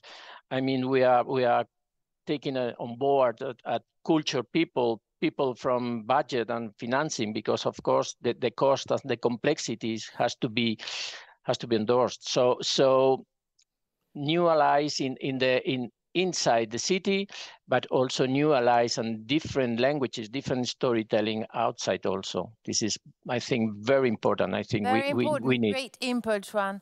What would you say are new stakeholders or new groups that need to be involved in order to reduce greenhouse gases even more, even faster? I mean, it's like everyone needs to be involved, and I think that's the hard thing, because it's both about adding more people from the municipal organization into the environmental issues, like the finance department and so on, but also bringing in the citizens, as I said, we need to collaborate much more with the business actors, because it's not about like a green job creation or something. It's about a transition of the society where everybody needs to be involved. And I think to have like Climate View or some other like tool to get an understanding of where we're going, because I mean it's just the already involved climate people that reads my climate action plan. So we need to bring in much more people into this. Let's end with on the question: who would you like to collaborate a lot more with that you're not working with today? Just to get an idea where you're going, Juan in Madrid, who would you like to collaborate with a lot more? Well, we would like to work with social NGOs in terms that probably they are closer to the citizens and could be our ears there. Of course, culture, art, new ways of communication, and yeah, this is now our first priorities to work now this year, even in some cultural events and culture areas here in Madrid, how they are facing this environmental crisis in a different way. Thank you. I'll go to you. Who would you like to work a lot more with, Climate View? We talked about procurement, so procurement specialists across this world, they have so much more hidden power than they think. So procurement people. Besides what you said, I would like to talk to those that have the power over all the plastics in the world. Who's that? I don't know. We'll find out. Thank you so much for an excellent dialogue. Thank you so much for contributing, and we look forward to following the results of Madrid and Stockholm. Thank you, Einar, also. Thank you. Thank you. So the message is clear. Cities are leading the climate transition. Look for what they are doing if you need inspiration, and collaborate. So we'd like some more input to our work with Mentimeter, and if you could help us again to go to our interactive tool, mentimeter.com, or go to your browser, menti.com, and we ask you, what would you need in your line of work to contribute to the green transition or transformation? Please contribute with your insights. This will be so valuable for the organizer of Sweden Innovation Days, and you should have the code in the lower part of your screen.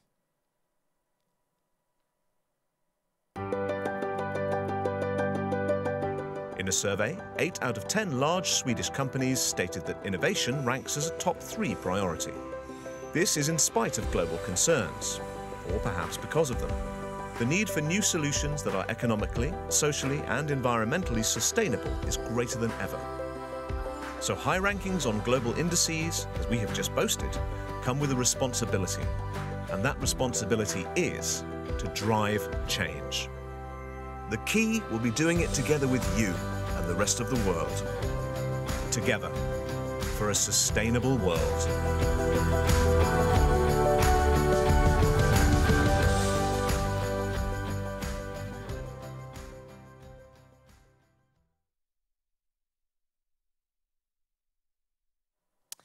The transition in the transportation sector from fossil fuels to electricity is historic.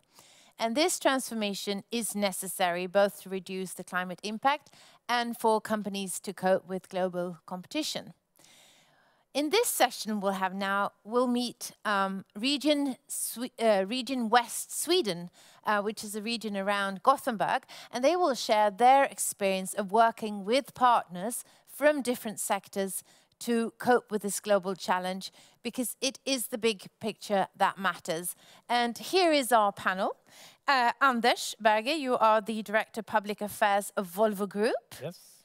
And Roger Göthberg, you are the CEO of Nilsson Energy. Yes. And Fredrik Dahlström-Dolph, you're the Regional Developer in electricity production in the west of Sweden. Sorry, I was looking at the wrong person. You look different from when we prepared on Zoom. Sorry about that. So we're in the middle of a historic transition or transformation from fossil fuels to electricity. And tell us how each of you are contributing more specifically in this ecosystem. I'll start with you, Roger. Well, I mean, we in our case, we are working with hydrogen and hydrogen system solutions. And so basically what we are working with is gasified electricity. So a way of storing energy or a way of utilizing it in a different way than as electricity then. And that's something that can balance grids. It can also, of course, store energy when you have fluctuating prices, and you can help up to have a more reasonable payback on investments when you produce electricity. And the west of Sweden is a region really bubbling with entrepreneurial startups. Are you focusing on Sweden, or are you a global company? Our approach right now is a Nordic one. So we are based in Gothenburg, that's right. So of course we tend to look as close as possible for opportunities, but we also see a lot of new potential in Norway and in Denmark and also in Finland. And we see that there's definitely an increasing interest in the market to manage these issues then with the fluctuating prices, and hydrogen is one solution. Yeah, storage is so important in the system.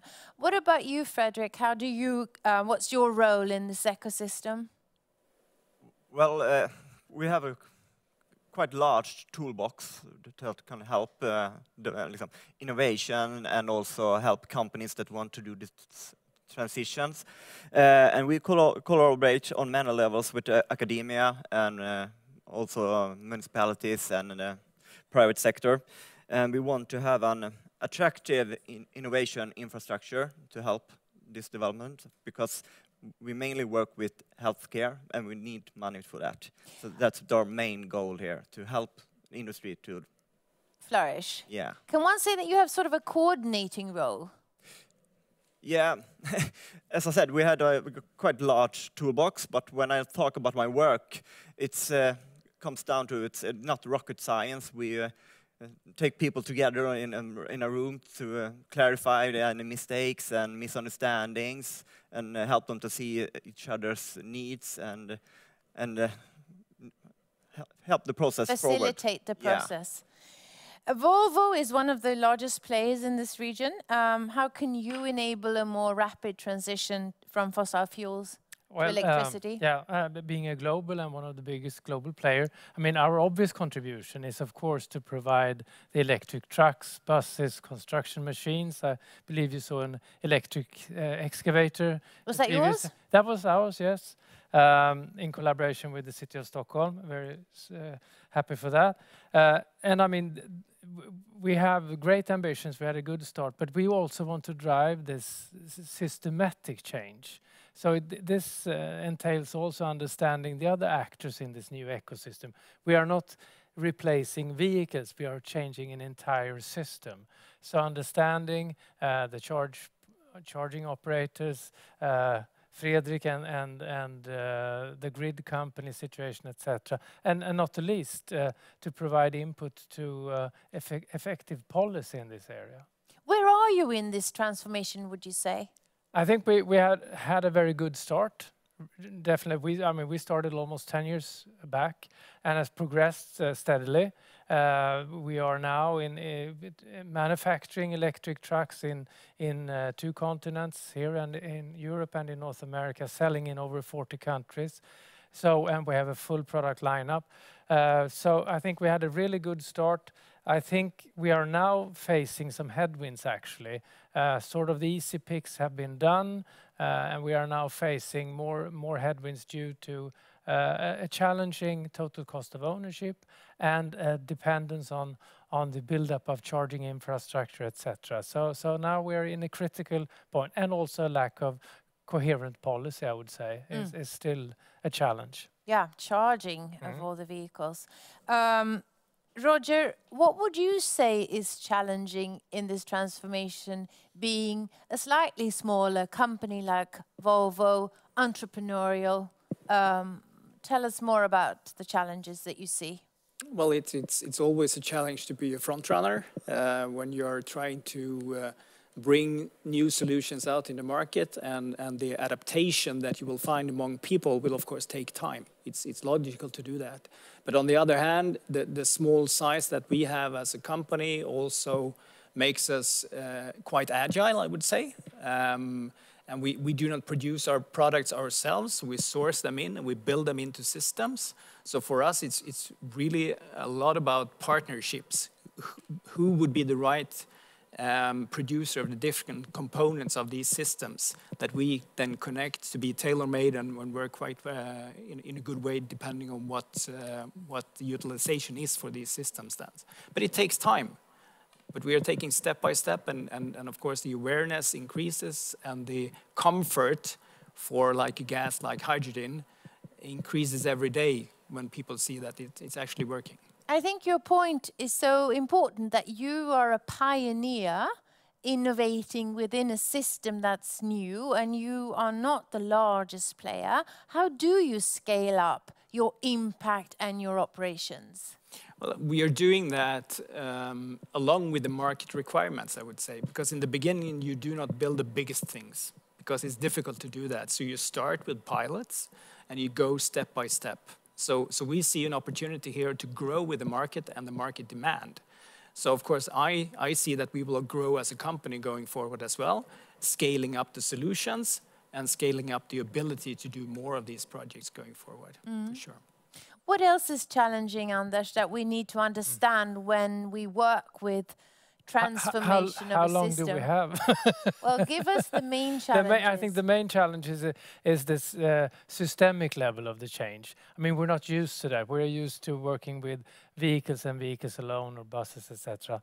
Now we need to understand the dependencies between these different parts of the system, and the need to work in a coherent and synchronized way, because otherwise, you know, we are so dependent on each other, and there are new actors that we never engaged with before. We had Do you work together? Yeah, we work with the region of Västra Götaland. Do you work with Roger? We had some on the Not yet, but not yet, but I mean on the hydrogen side, yes, which is still a little ahead for us. But I mean, understanding this and understanding the need for policy, how do we get these all bits and pieces in sync in order to move from small-scale pilots, etc., that Roger was mentioning, up to the large-scale market uptake. That is a real challenge. And what would you say fuels the collaboration? You're going to collaborate with players that you may not have worked with previously. There's no trust, there's no previous engagement. What fuels this collaboration? In this case, it's pure necessity. I mean, it's business sense, because we cannot do this alone. It's impossible. We need, all these actors need to come together, and our joint sort of win-win-win-win situation is created by us and us alone. So there is no, I would say, no alternative than to work together, actually, and to understand the business models that will work for all of us. Because if you have a arm's length relationship and trying to win too much of the pie, then you will be left alone. Fredrik, how can you enable collaboration? How can you fuel more stakeholders to actually start working?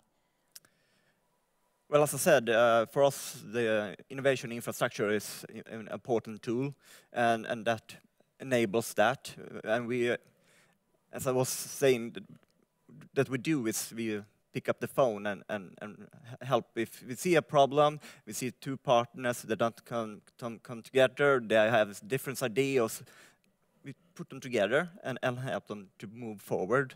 It's quite easy. It's not rocket science, as I said. And when we see that we need to scale up, we have very good politicians that can help moving us to a more national level and get the help there. And we have a good collaboration with the power grid companies and power production companies to enable our work forward to help the industry. Because it's like Anders is saying, it has to make business sense. And what would you say can fuel even more collaboration, and how can you be invited as a small pioneering company? Well, I think that my feeling is that we are being invited because there's not too many of us. So it's quite obvious that we are one that you would like to talk to.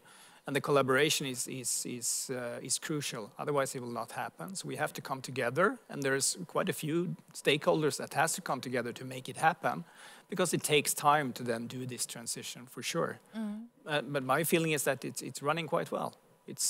I mean, we are super small, always super big, but still we can have a dialogue which is open, frank, and with the same aim to really make a difference. When you start, I'm just curious, I want to be there in the room when all of you get together, or on Teams when you all get together. Where do you start to create a sort of a unified vision of where you're going?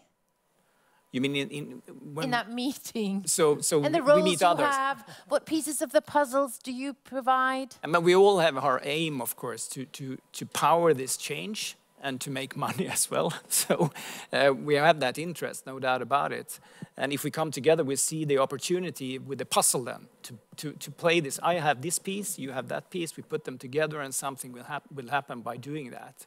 And that is really the fascinating thing about it. And then it's curiosity as well. Curiosity is really important as well. What's behind that stone? How can we do that together? How can we do it better than somebody else? So it's also a contest in a way to be the one to really make a difference first. How would you say that you sort of unlock the different roles and how you see the different pieces of the puzzle?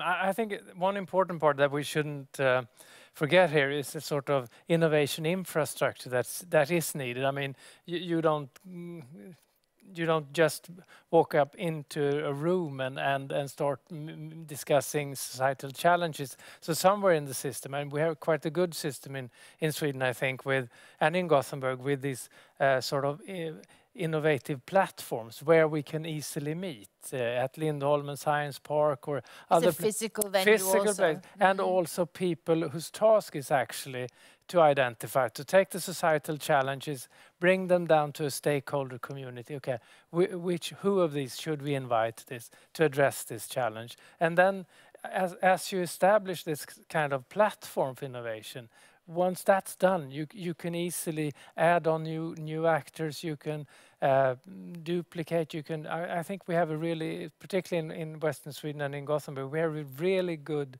innovation platform which we can act on. So it's a small step to walk into the room, and you're often invited as a key stakeholder. And how important is it to actually have sort of physical demonstrators to work around that? That's extremely important. What do you have today?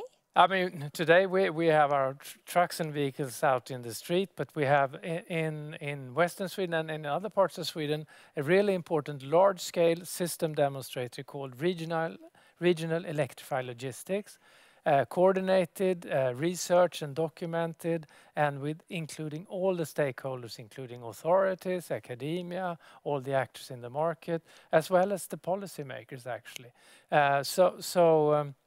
Trying now to learn how do we do this critical step from knowing what to do small scale into how do we do it large scale and in an efficient way with the best societal outcome.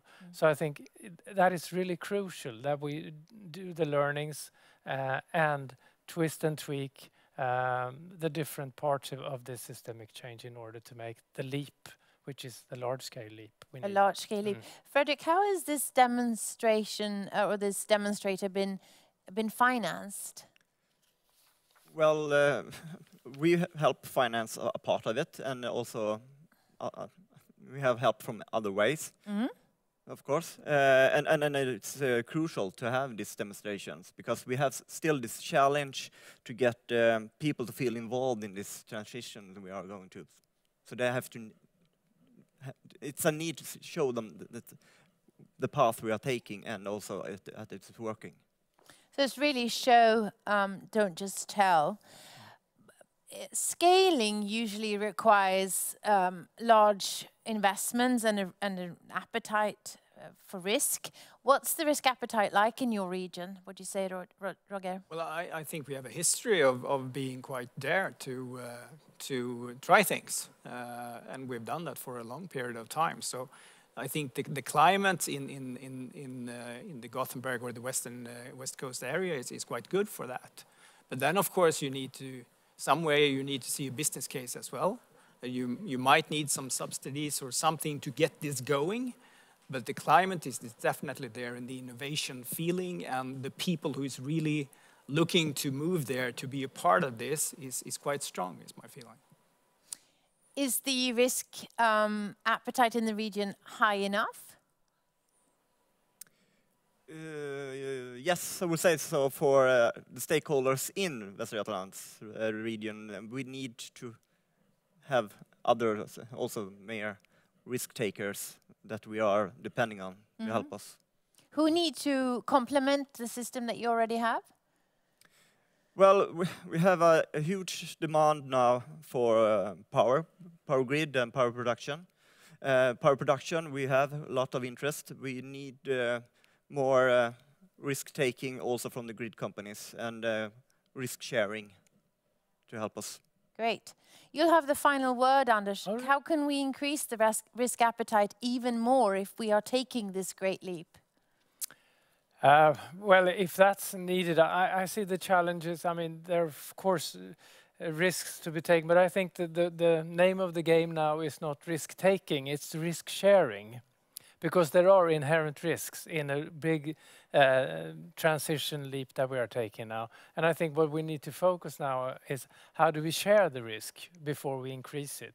Because there's enough risk as it is. And I think one of the hurdles, one of the barriers we need to pass now is to find models that are actually sharing the risk between the actors and where the city, the region, national level policy are part of that risk-sharing model. And there are some good examples. We did that on electric buses, for instance, in Gothenburg with the Electricity project. And then moving on to the region of Västra Götaland, who invested in took a great risk and now have the largest fleet in Sweden of electric Thank you. buses. What a great example to end with. Thank you so much for enlightening us and for contributing with these perspectives. Thank you, panel. Thank you. The food system is one of the major challenges we have in terms of environmental sustainability. So for example, the food system stands for almost 30% of the global climate emissions.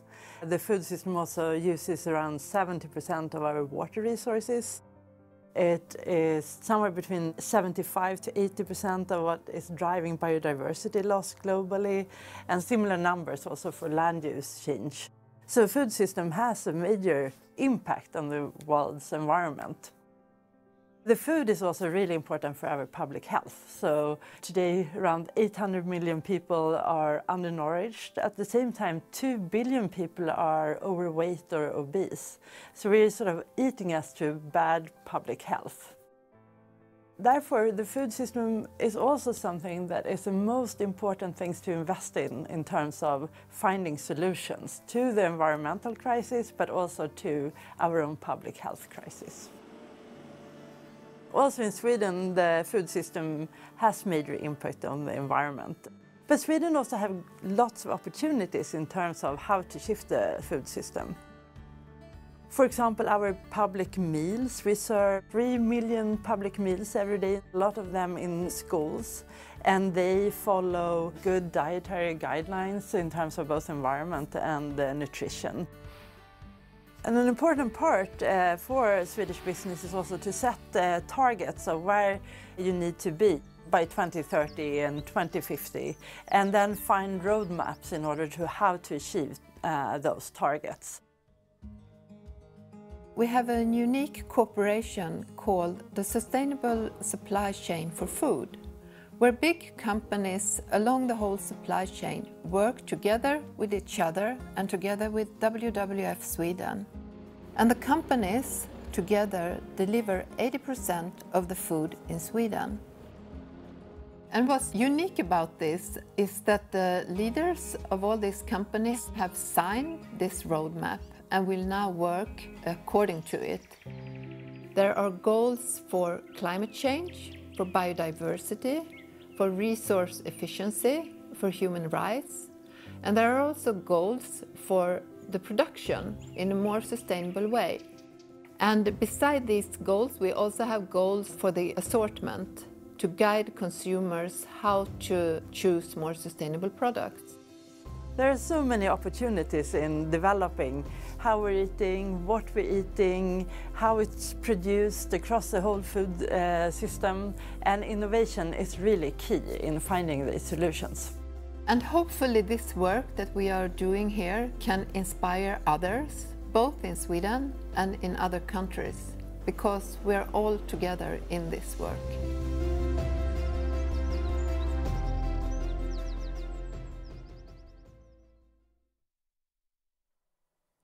Hi again.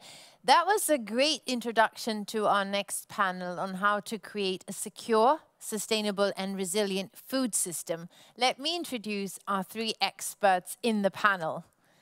You recognize from the film Line Gordon, Stockholm Resilience Center. Here's also Claes Johansson, Lantmännen, and Jenny Barron, the Swedish University of Agricultural Sciences, SLU. I'll start with you, Line. You're a professor in sustainability science with a focus on sustainable food systems. Tell us briefly about the connection between water and food systems and biosphere resilience. Great. Yeah, first of all, water is just fundamental for all the food production that we have today. 70% of all the water withdrawals go to food production.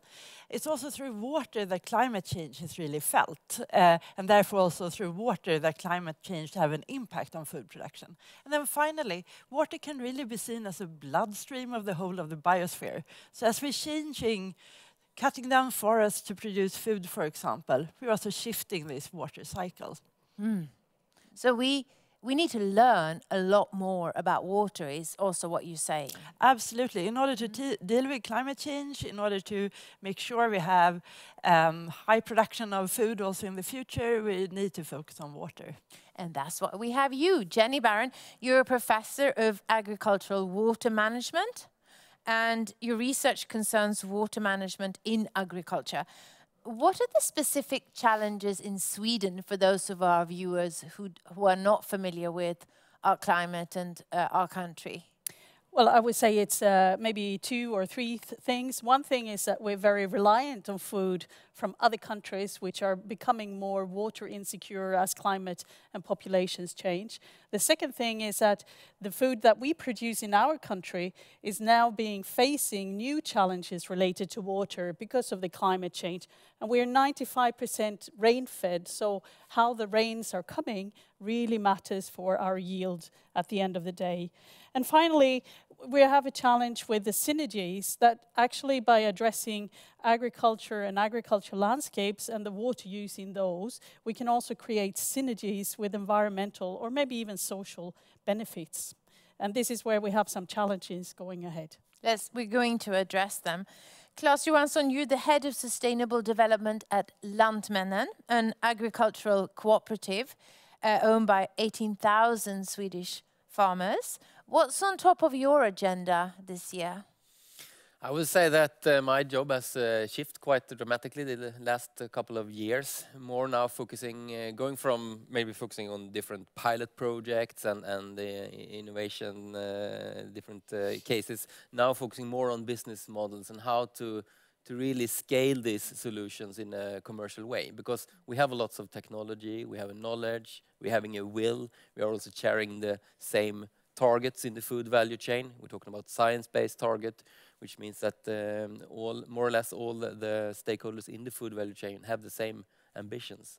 And now it's about how to deliver them then, and that's, I think, it's mostly related to business models. That's so hopeful. So you're not just planning and talking, you're actually doing. Yeah, that's what we try to do, definitely. But of course, it's also challenging because we also know that the cost of living crisis has really affected this in reality. So we also need to have the reality in mind to make this as a good business case. The consumer's reality of facing higher food prices? Or? Yeah, that's one part of it. We all know what has happened the last couple of 2 years. So. How do we address the challenge of securing a resilient and sustainable food system? Where should the focus be? How do you start? Can you guide us, Jenny?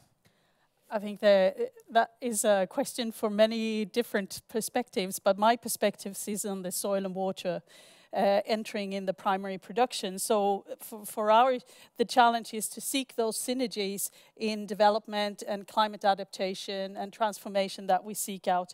So one very imminent challenge is to upgrade the water infrastructure, both in terms of the natural infrastructure as well as the built infrastructure in agricultural landscapes. This is a massive investment to be climate resilient.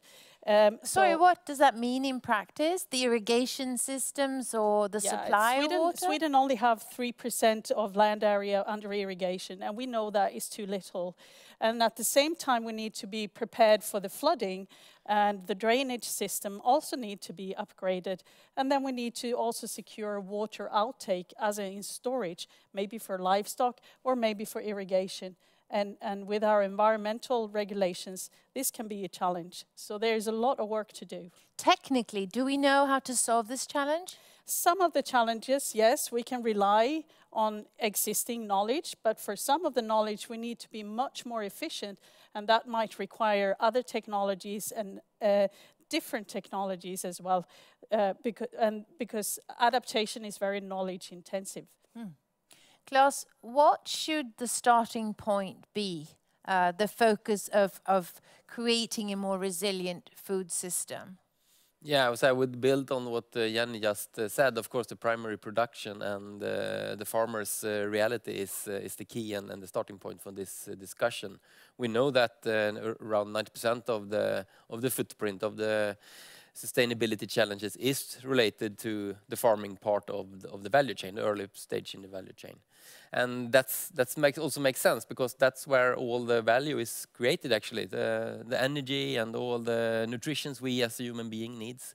So 90% of the footprint is there, but only maybe around 10% of the end price from the consumer goes to the to the farmer, and that's, I think, the challenge. We need to so the economic incentives are a bit skewed here. Yeah, I think so. 90% of the value is created, but the economic incentives are not really there. Yeah, I would say that. I think, as we already said, there's lots of technology, knowledge, and will to contribute to this transition, but there must be also the preconditions, the financial preconditions. Is the situation the same globally? Yeah, I would say that. I would say in general, of course, it's different situations in different countries, but in general, we pay too little for the food, and too little of the total money goes to the farmer, I would say. Yeah. And Lene, besides focusing on the primary production, what other areas are really important to address? I completely agree. A lot of the footprint comes from, the majority comes from the production side. But today we also have substantial challenges with the way that we consume food. We have public health crisis as well in relation to hunger in some parts of the world, as well as obesity and overweight in other parts of the world that are driving, public health issues. So we also need to look at what should we eat to be in a healthy diet. And if we look at the health and the sustainability areas together, we can see that a lot of what we should eat for a more healthy food system is also good from a sustainability side. So I think it's really important to couple these areas together and find the synergies find a more them. circular solution, it sounds like. Exactly. And then look at how can we make it easier for consumers to make the right choices in terms of what is good for both health and environment. And today we throw away a lot of the food that has been grown, has been harvested and has been transported, etc., etc. How high is that cost, and what are the effects, Claes? Yeah, I think the general numbers that is discussed in this situation is around 30% of the food end up as food waste. I don't know if that number is 100% accurate, but that's the general number. It's a really tragic number. Yeah, it is, definitely, and I think that's also the evidence of that the food is too cheap, because it's so cheap that we can throw it away. And if you transform that 30% into resources to invest in more sustainable practices and so on, it's more than enough to drive this transition. It's more than enough. Yeah, I think so. The food waste would cover it. Yeah. Okay. And how does focusing on the value chain as a whole sort of address the challenges or the situation that we're in? Would it change anything? I think focus on the full value chain is really important for some of the reasons I already mentioned, that some of the things are good in terms of consumption side would also benefit the production side. We also have a value chain that really looks like an hourglass in some ways. We have a lot of consumers and we have a lot of producers, but only a few actors in the middle of the value chain, in the retail, wholesalers, etc. They're only a few actors that have a lot of power over the whole of the sort of value chain, because they target both consumers and the producers. So is that a national problem, or does that look the same globally? In Sweden, it's very large. In the retail sector, it's 3 actors that has almost 90% of the market. So, but it looks similar in many places of the world. So if we can find ways of collaboration across the whole sector, we could also move the sector forward. A bit like what was mentioned also in the movie that we saw in the introduction to this panel. Yeah. What else can be made across the different actors? Yeah, I think we have a good example that was mentioned also in the film, the sustainability food value chain, that is industry or I would say value chain initiative, and there the retailers and the food producers are working together to try to scale up and speed up the transition by setting common targets and joint action plans. And what's fueling collaboration? How do we, because it's all about knowing each other's position in the value chain and collaborating in new ways. What would you say, Jenny? Yeah, I really look at these new ways of collaboration between researchers, practitioners and policymakers, having those platforms of joint engagement, because we all want to achieve the same things: healthy food and nutrition, sustainable environments, economic benefits. So the concept of, for example, living labs, as the European Union are promoting around soil health, around water resources at the moment, is one way. And we have like seed beds of innovation as something that has been funded for a long time in Sweden, where actors can come together and co-learn and co-develop innovations. What happens then? Because you've seen those examples in practice. Tell us more. Okay, they're hard work because we have to learn each other's positions, like you said.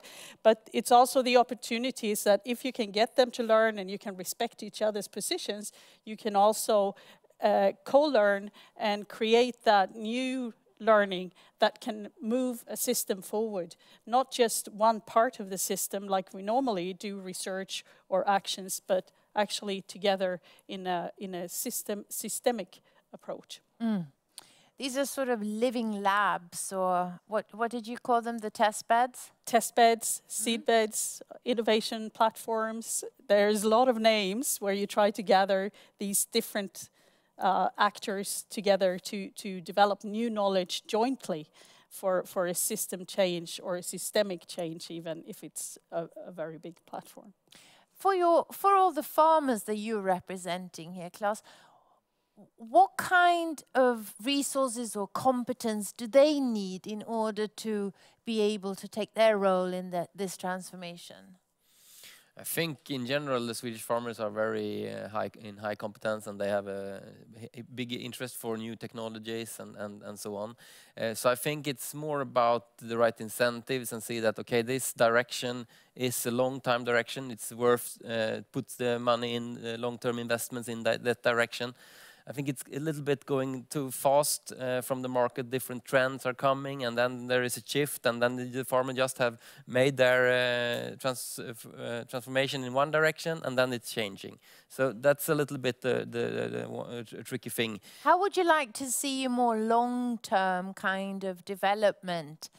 Yeah, I mean, it's hard to steer the consumer trends, but yeah, it is. But I think it's. I already mentioned the science-based target, and that's a good thing that all the industry and the value chain have the same target, because if they stay put to their targets and have the ambition to really fulfill them, it's a clear direction. It's a 2030 targets, it's 2050 targets. So that makes room for investments a little bit more long-term.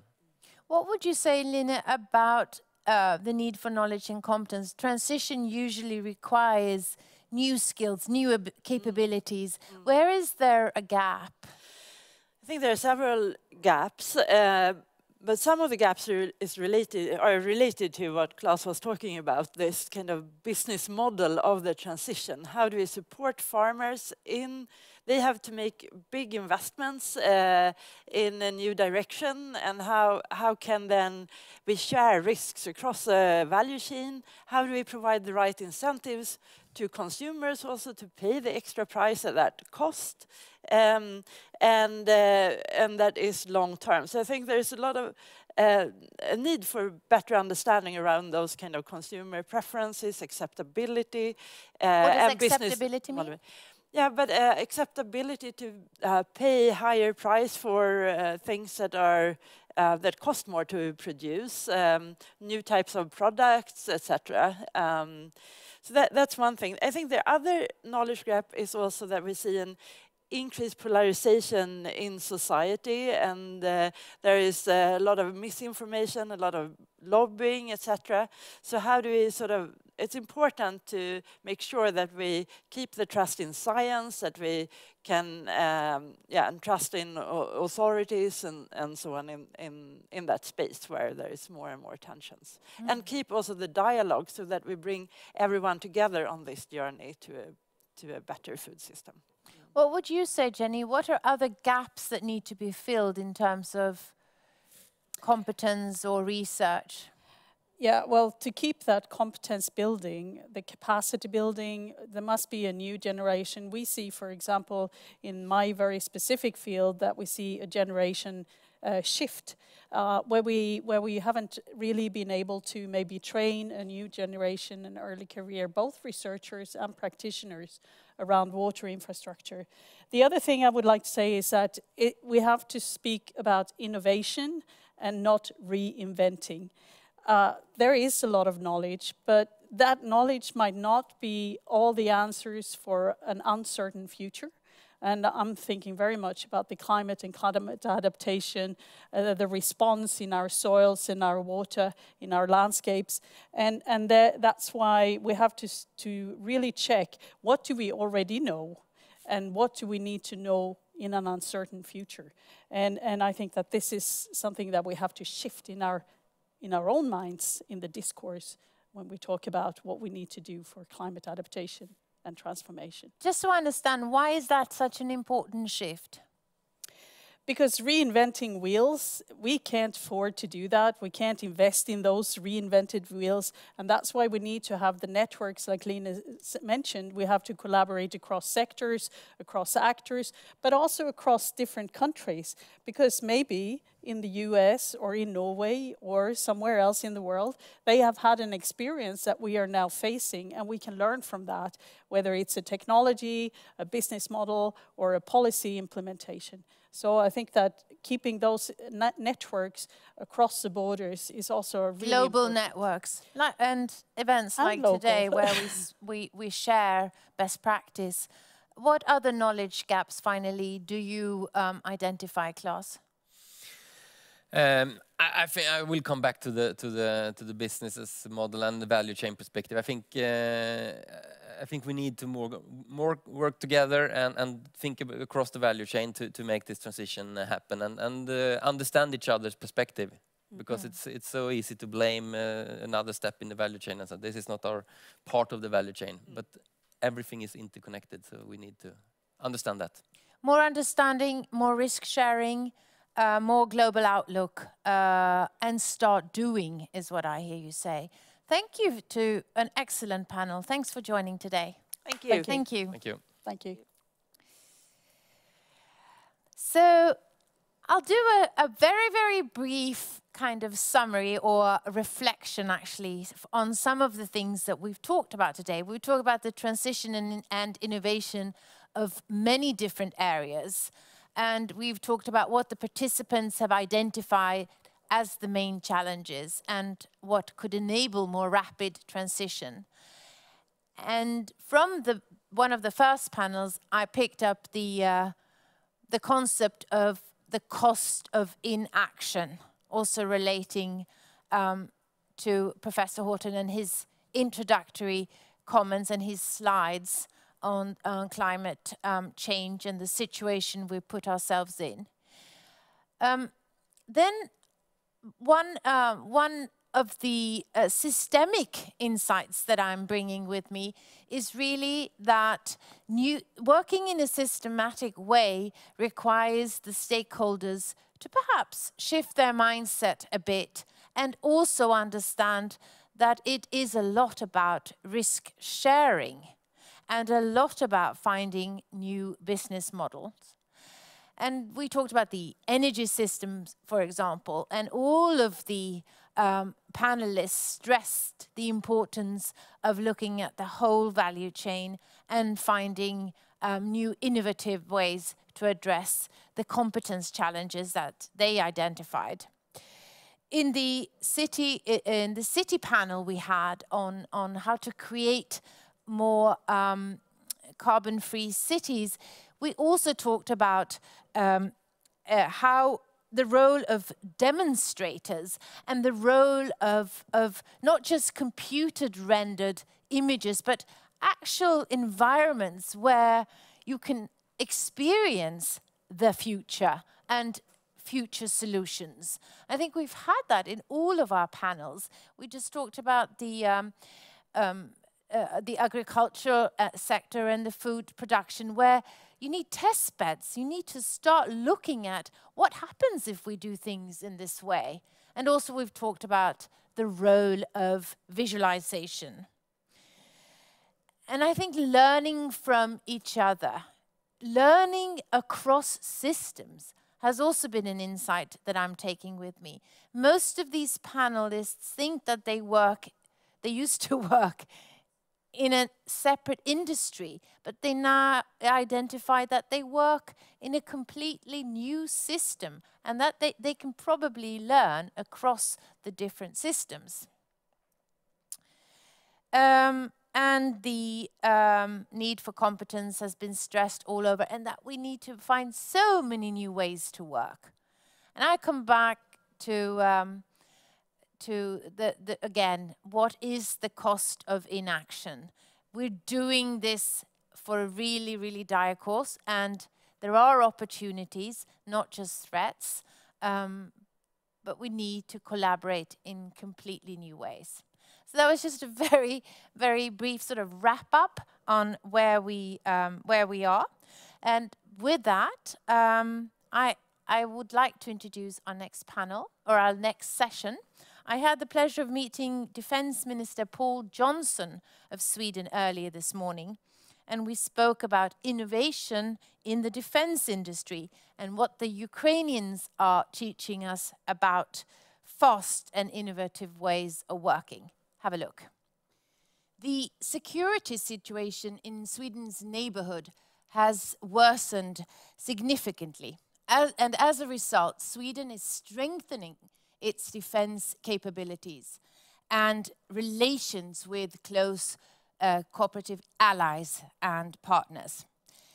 Let's talk about the importance of science, research, and innovation as a fundament for Swedish defense capabilities. I'd like to extend my warm welcome to Defense Minister Paul Johnson from the Swedish government. A warm welcome. Thank you. Very nice to be here. I bet you've had some busy months with Sweden becoming a full member of NATO only 2 weeks ago. How has it been? It's been remarkably intensive, but also very rewarding. For a year and a half now, we've been preparing to become full-fledged members of the alliance, and now last Thursday it happens. And it's good because it's going to make Sweden safer, and it's also going to make NATO stronger.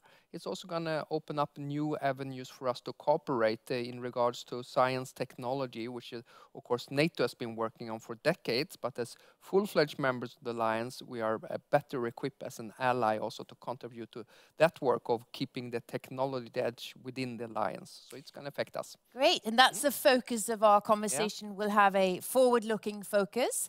As a background, can you give our viewers some info on the government's initiative on defense innovation? Sure. There are a few drivers for this initiative.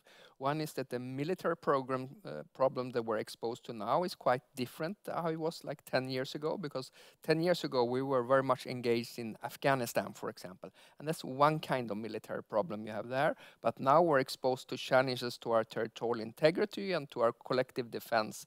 And therefore the requirements on military technology is higher because we have a new and more demanding military problem we have to solve. The other one, of course, was what also driver for us was the exponential growth in on the technology sector that we have to adapt and apply into the military sector, which was also a very important driver for us to launch this defense innovation initiative that we recently presented in Sweden. And this is all about spinning in civilian technology for military applications and to ensure that we don't have stovepipes between the civilian sector and the military sector. We've been very much inspired, of course, what the United States has been doing on this. They've been launching a defense innovation initiative like a decade ago. I had the privilege of going to Silicon Valley to meet at the Defense Innovation Unit, see how they are working. We've been traveling around I've been to the Netherlands, I've been to many other places around Europe where they've been working on assuring that how we can have a stronger technological edge with the intent, purpose to continue living in peace. So in practice, what is this initiative? Is it a way of working forward, or? Yeah. Well, it's both how we work and there's a specific program to it as well.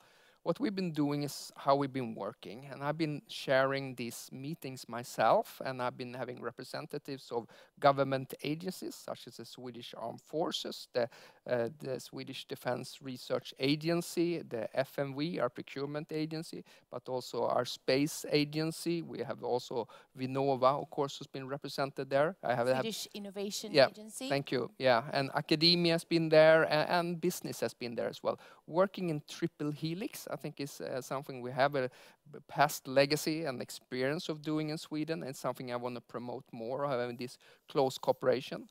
After that, so we did that for 6 months, and for me, innovation is about being agile and being quick. So we were able, within 6 months, to have these meetings, to travel around the different places in Europe, in Sweden as well, I should say, and across the Atlantic. And then we launched this military innovation program, and this is about Vinnova, together with the armed forces, establishing a program which we allocate money for quick innovation as well. So, and they're going to be launching this kind of competitions and so forth. So it's extensive. Yeah.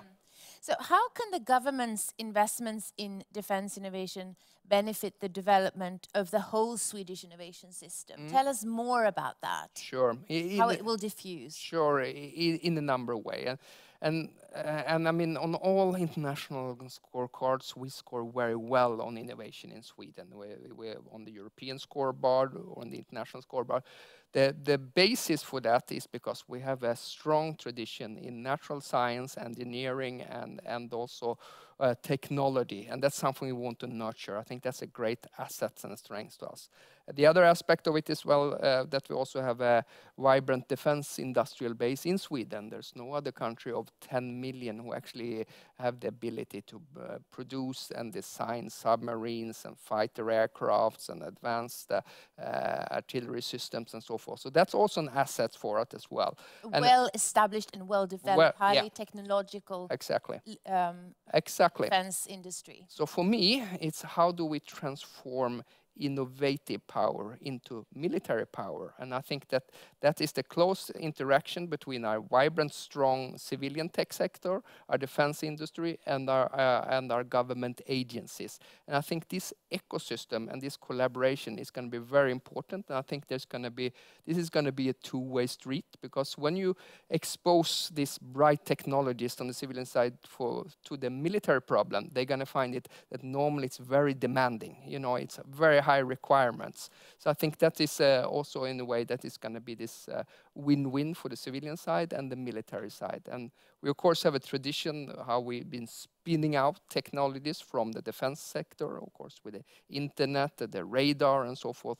What we're doing now is of course catching up.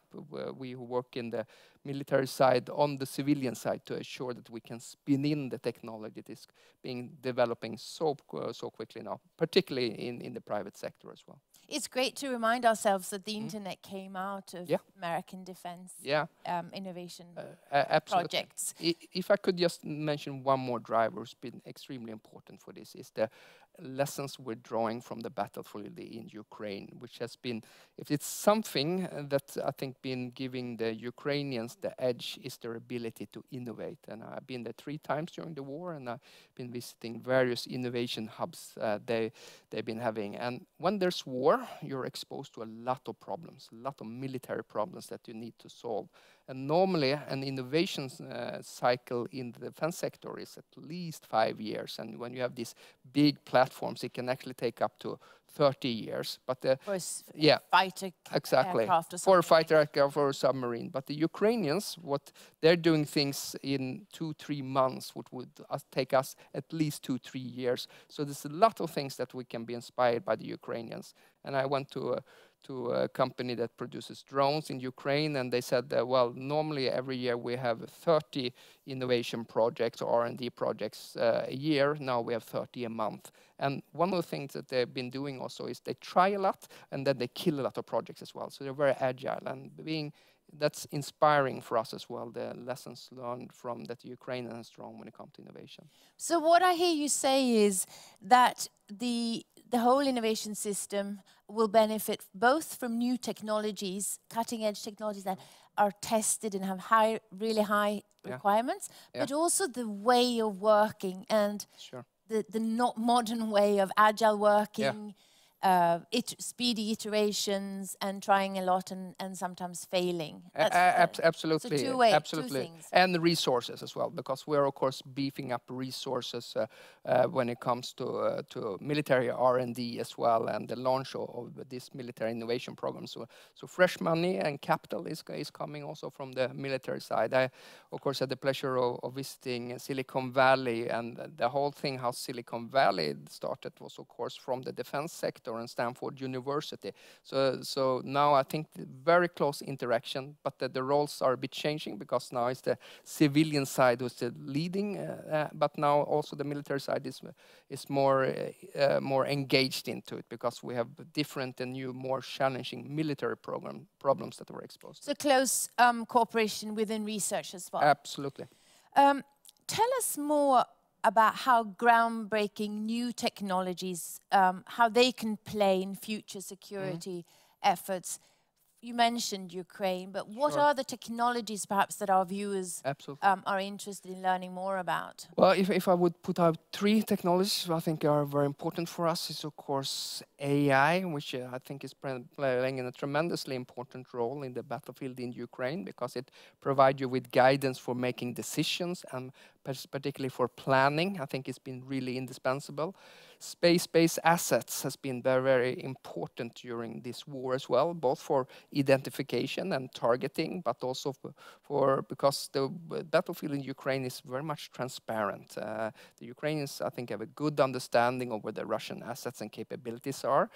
But space-based assets, and of course for the resilience of communication, for Starlink, and I think it's been tremendously important. It's something we also have to adapt to for our forthcoming defense bill.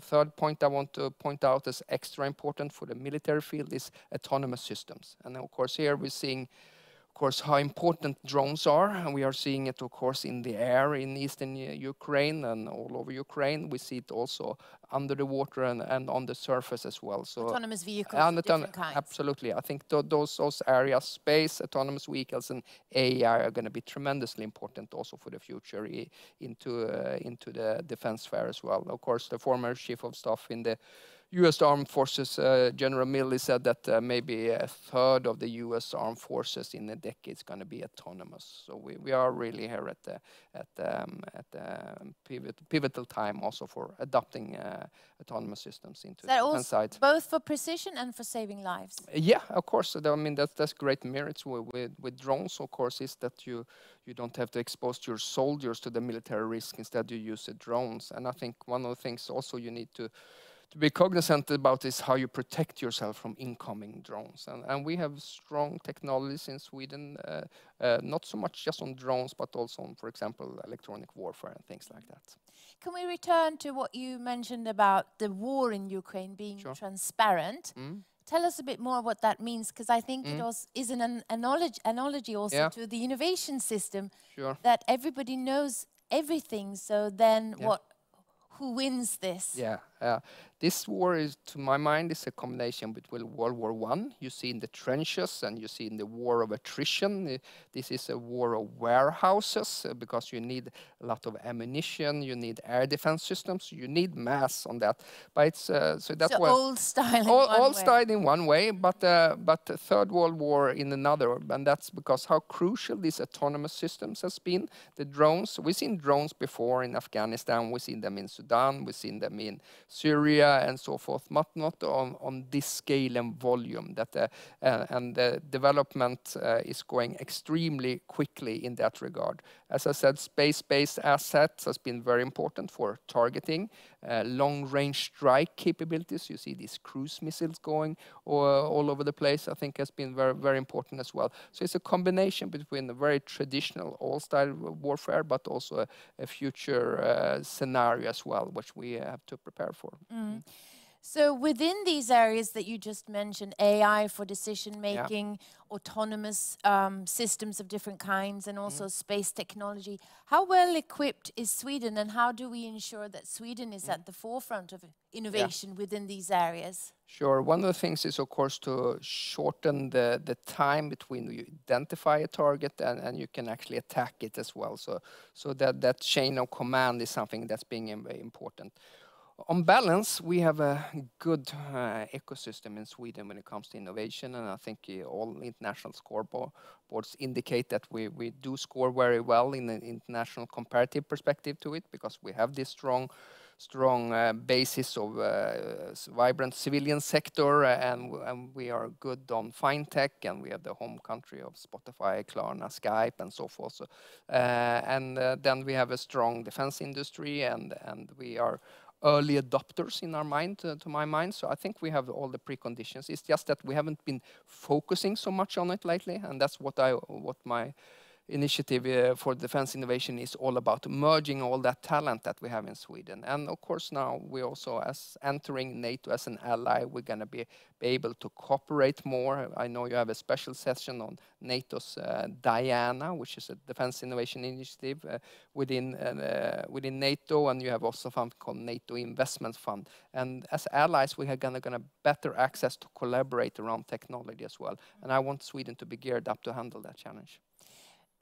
How can the need for more defense innovation also create opportunities for faster progress in areas such as climate, digital integrity, democracy, the great problem with fake news? What's your opinion here? Different in different sectors, but of course in fake news is something that we are quite absorbed as well on the defense and security side. We have a special government agency now, the Government Agency for Psychological Defense, that's very much focusing both on identifying but also analyzing fake news. So that's a sector that also goes two-way. I think the whole technology side, there is I know companies who have 90% civilian applications and 10% military sides, but they say from working in the military sector, they spin in a lot of experiences there, because we were alluding to and talking before that the requirements in the defense sector is quite challenging. So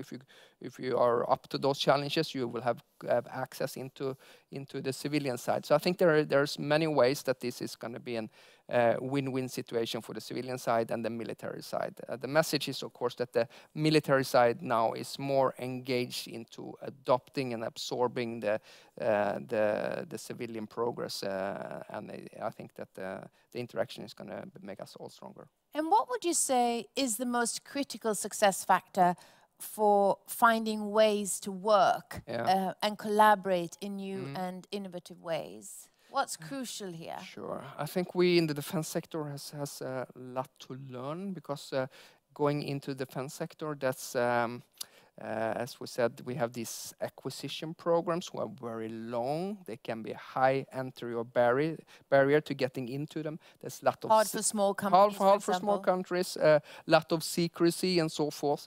And we on the defense sector have to be more open and transparent. Also, I made the point of going to Kista a few weeks ago to meet a lot of folks in the civilian side to say, we need your help. We are exposed to a military problem here, and we can all join forces to help support Ukraine, but also protect Sweden, and to get those people into also to working on the military side, I think going to be very helpful. Kista is a science tech park north of Stockholm. Our Silicon Valley, maybe. But very briefly, how much is that a mindset shift in the military industry? Quite a big journey for us as well. I always say that we can have all the strategies we want in this area, but we all know that culture eats strategy for breakfast, and that we also have to have a different mindset, I think, in at least two ways. One is that we have to be prepared to fail as well, because when you're going to be doing innovation, you're going to be taking risks, and that's necessary as well. So being having an openness also for failure as a part of the process. The other one is the lead times as well that we've been talking about as well. Before we had very little money, but we felt that we had lots of time. But today we don't have as much time because the security environment has deteriorated so much. So there's a sense of urgency into our systems, which we are adapting to as well. So I think those are some of the things that as far as culture goes. If I could just mention one thing, I went both to DARPA, which is of course the US long-term R&D for the military side as well, and they're saying technology now is so disruptive and is moving so fast. So our ability to look into the crystal ball and say what's going to happen in 10 or 15 years is going to be much more difficult because it's changing so much. But one thing is sure as well: if you want to be innovative, you have to be quick and you have to be agile. And they had this favorite new expression of mine, and one way to make sure is that things happen is also to aggressively attack bureaucracy, because that is something that can kill creativity and innovation as well. Slow things down. Slow things down as well. And right now we want to act quick, not slow. You mentioned the NATO's Diana program, the Defense Innovation Accelerator for the North Atlantic, on shaping sustainable innovation systems. And tomorrow we will have a special session on that, like you mentioned. It's tomorrow at 1 p.m. Central European Time. You'll all have the opportunity to learn more. Is there any question, Minister Johnson, that you would like to include in that panel?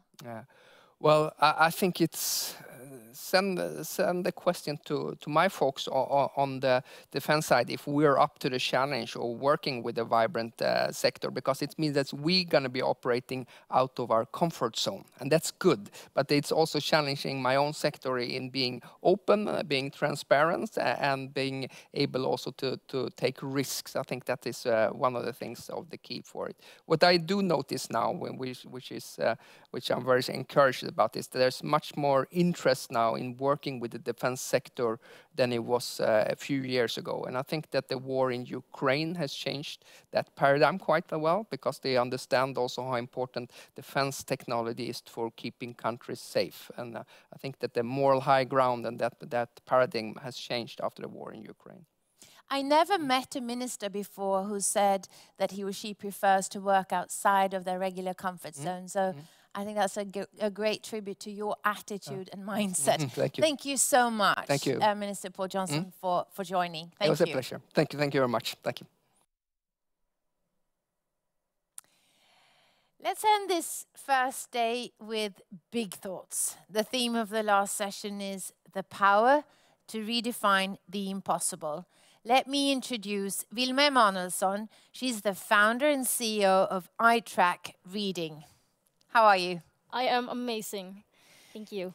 You are here to prove that you can redefine the impossible, and that it can also just start with one individual.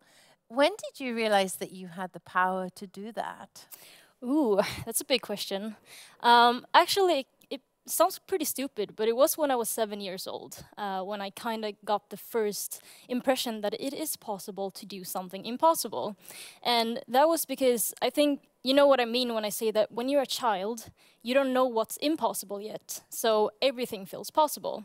So what I did when I was 7 was that I went to my parents and I told them, Mom, Dad, I want to become the world's best hacker. Where do I start? And instead of looking at me like, oh, okay, well, that's amazing, that's cute, they told me, okay, and how can we help you? And I think that is what kind of started this whole mindset of, okay, it's pretty good to try to strive for something that might be impossible. Can I also ask you, Vilma, how did you even know what a hacker was? Or what was your notion of a hacker when you were 7 years old? Oh, I see you here in the picture from 7 years old. Oh, yeah, the picture is there. Yeah, I was actually playing a lot of video games. It was in 1st grade, so we were all playing this game called Movie Star Planet.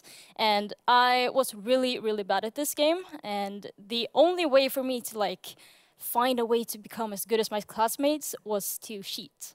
So I was always winning when we were playing card games and stuff, so therefore I wanted to find a way to cheat on the computer, which probably does not sound inspirational at all right now, but it gave me a path that I don't think was very visible for someone at 7 years old, which also inspired me to use it for something good in the future. Yeah, because now you founded iTrack Reading. It's a deep tech startup based in Gothenburg in Sweden. And you're developing the world's first eye-to-speech technology for reading. Yes. And who is the service or this technology geared towards? And how did you come across the problem?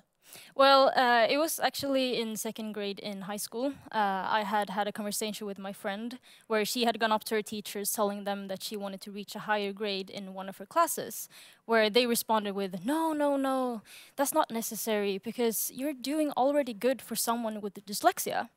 And this absolutely broke her because she had collected so much confidence just to tell her teacher this. And when she explained this to me, I realized, oh, wow, this is a problem I didn't know was that big.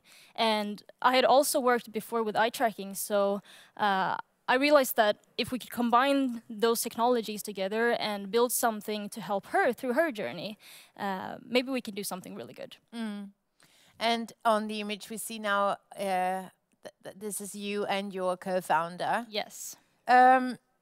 So your message is, thinking the unthinkable is also really great for innovation. Tell us more. Absolutely. I think that we grow up when the older we get, the more limited we get in our creative mindset.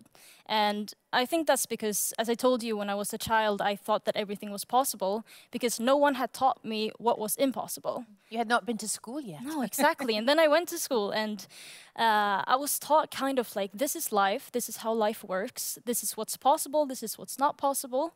And that kind of just put me in this situation where I had to think for myself, is this a path I can take just to test it or not? And whenever I went, like wherever I went, everyone showed me like, no, you shouldn't do something that might be impossible. But then we did. And when me and my lovely co-founder here, Lee Johannesson, we started iTrack Reading, we did not know if it was going to be possible at first. And I think the journey is a lot more important than the destination, because even though let's say we weren't able to fix the technology, we would still walk a path that most likely no one else had done, because in order for you to do these crazy innovations, you need to be kind of crazy enough to walk a path that no one else has taken. And what I realized when we were walking this path was that, oh, there's an idea, and we could just collect all of these ideas that hadn't been there before. So you're just saying simply, don't simplify too much. You can rather increase complexity, because you will find so many new insights on the path. Another one of your really important lessons learned is don't be broad. Yes. This Can is you so explain important. more? That resonates really much with you. Yeah, it does. It's because when we started the company, we started only for people with dyslexia. And a lot of people came to me and they're like, oh, so you have dyslexia? And I said, no, I don't. And right away, they started like, okay, but why would you develop something for people with dyslexia? Why not try to get into these bigger markets and do something big with this? And I think that is a very, very unhealthy culture that we have when it comes to innovation and entrepreneurship, because when new entrepreneurs start to look into their ideas and stuff, they are always looking for the biggest market. And we have very big problems in the world, and we talk about climate change, and we talk about all these big problems. But there are also big problems that we talk very little about, that affect a smaller amount of people. And that is what I mean, that there are so many opportunities when it comes to innovation that can affect other groups in societies that we don't do, because we expect people that struggle with these things themselves to fix it. That hits a nerve with me, because I've been a coach to so many startup teams, and you always say, you know, can you increase the addressable market in order for you to scale faster? But you say, don't think broad, find a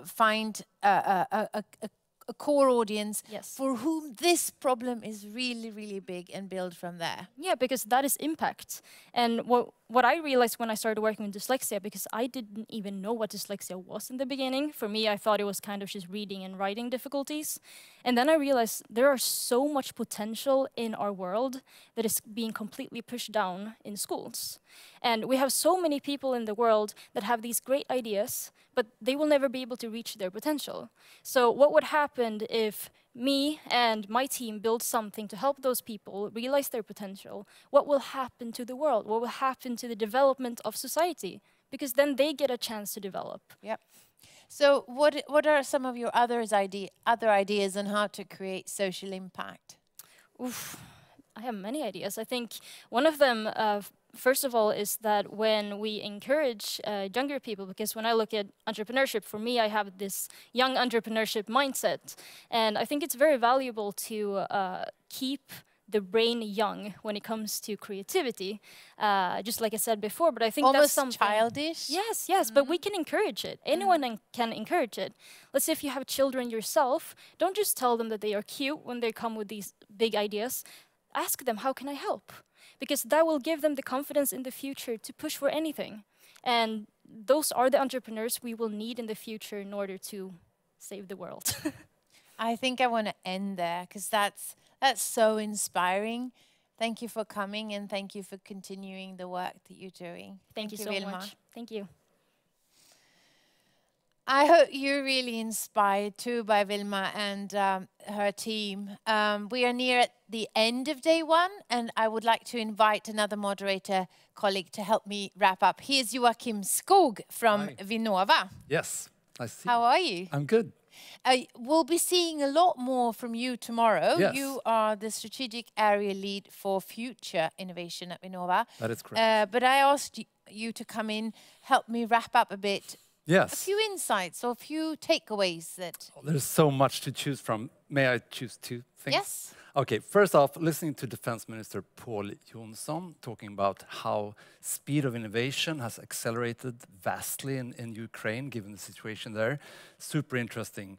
And not only utilizing emerging technologies, but actually changing the way they operate, the way they work. And that totally resonates with how we see, I mean, living in exponential times with the developments we're seeing around us today, we need to rethink the way we work, the way we create strategies, businesses, how we create policies. So that's really interesting. And also, so how do we know what to do? Well, working with strategic foresight, it's about creating the scenarios about the possible future, get the insights, create the strategy, and then go to work. So that was super interesting. And then to just back off where we started that a few hours ago, Benjamin Horton, I'm not going to reiterate all the arguments, the scientific evidence he stacked on each other, but I think few were left untouched. I mean, your reaction after his keynote, I think says it all. Yes. I actually seen a keynote of his previously, and he has this slide where he has the graph of global warming, and then he superimposes all the COP meetings ever on that. And for each and every one, you don't see the slightest dent on that curve. Yeah. So we're not doing enough. It's just obvious. Tell us very briefly about tomorrow. What can we expect? Okay, so we're going around the world to see what kind of trends we see around the globe. So first of all, we're going to South Korea, where Lars Hammarström will tell us a little bit more about the search for South Korea's sustainability steady state. kind Very of interesting. interesting. Yes. And then we'll go into Paris, where David Jonsson at OECD, he will tell us about embracing challenges to drive adaptive capacity and innovation. And then finally, we're going to jump over the pond, first to Washington, where Maria Brogren at the embassy, Swedish embassy there, she will tell us more about the US moonshot approach as a driver for innovation. And then we're finishing off in San Francisco. Eva Nahari will tell us about the chase for unique data as a new gold rush. Those are the sessions that you're having. We'll have a lot more panels, a lot more focus on emerging technologies and key technologies for driving transformation. And for those who missed a panel today or who is interested in reviewing a panel, it's all been recorded and will be available on this platform for 2 weeks starting on Friday. Or maybe you want to share with somebody else. What else happens in the near future? In the near future, like after Sweden Innovation Days? No, or, I'll take it. Okay. Today, sorry. at 5:15 and 5:30 Central European Time, there are 2 more side events. And tomorrow, starting at 9 a.m., there's a whole smorgasbord of side events that you can More Benjamin Horton at 9 a.m. Exactly. And I'll be back here on the main stage starting at 2 tomorrow, Central European Time, for the main stage program of day 2 of Sweden Innovation Days. So I hope to see you all then. Bye. Bye.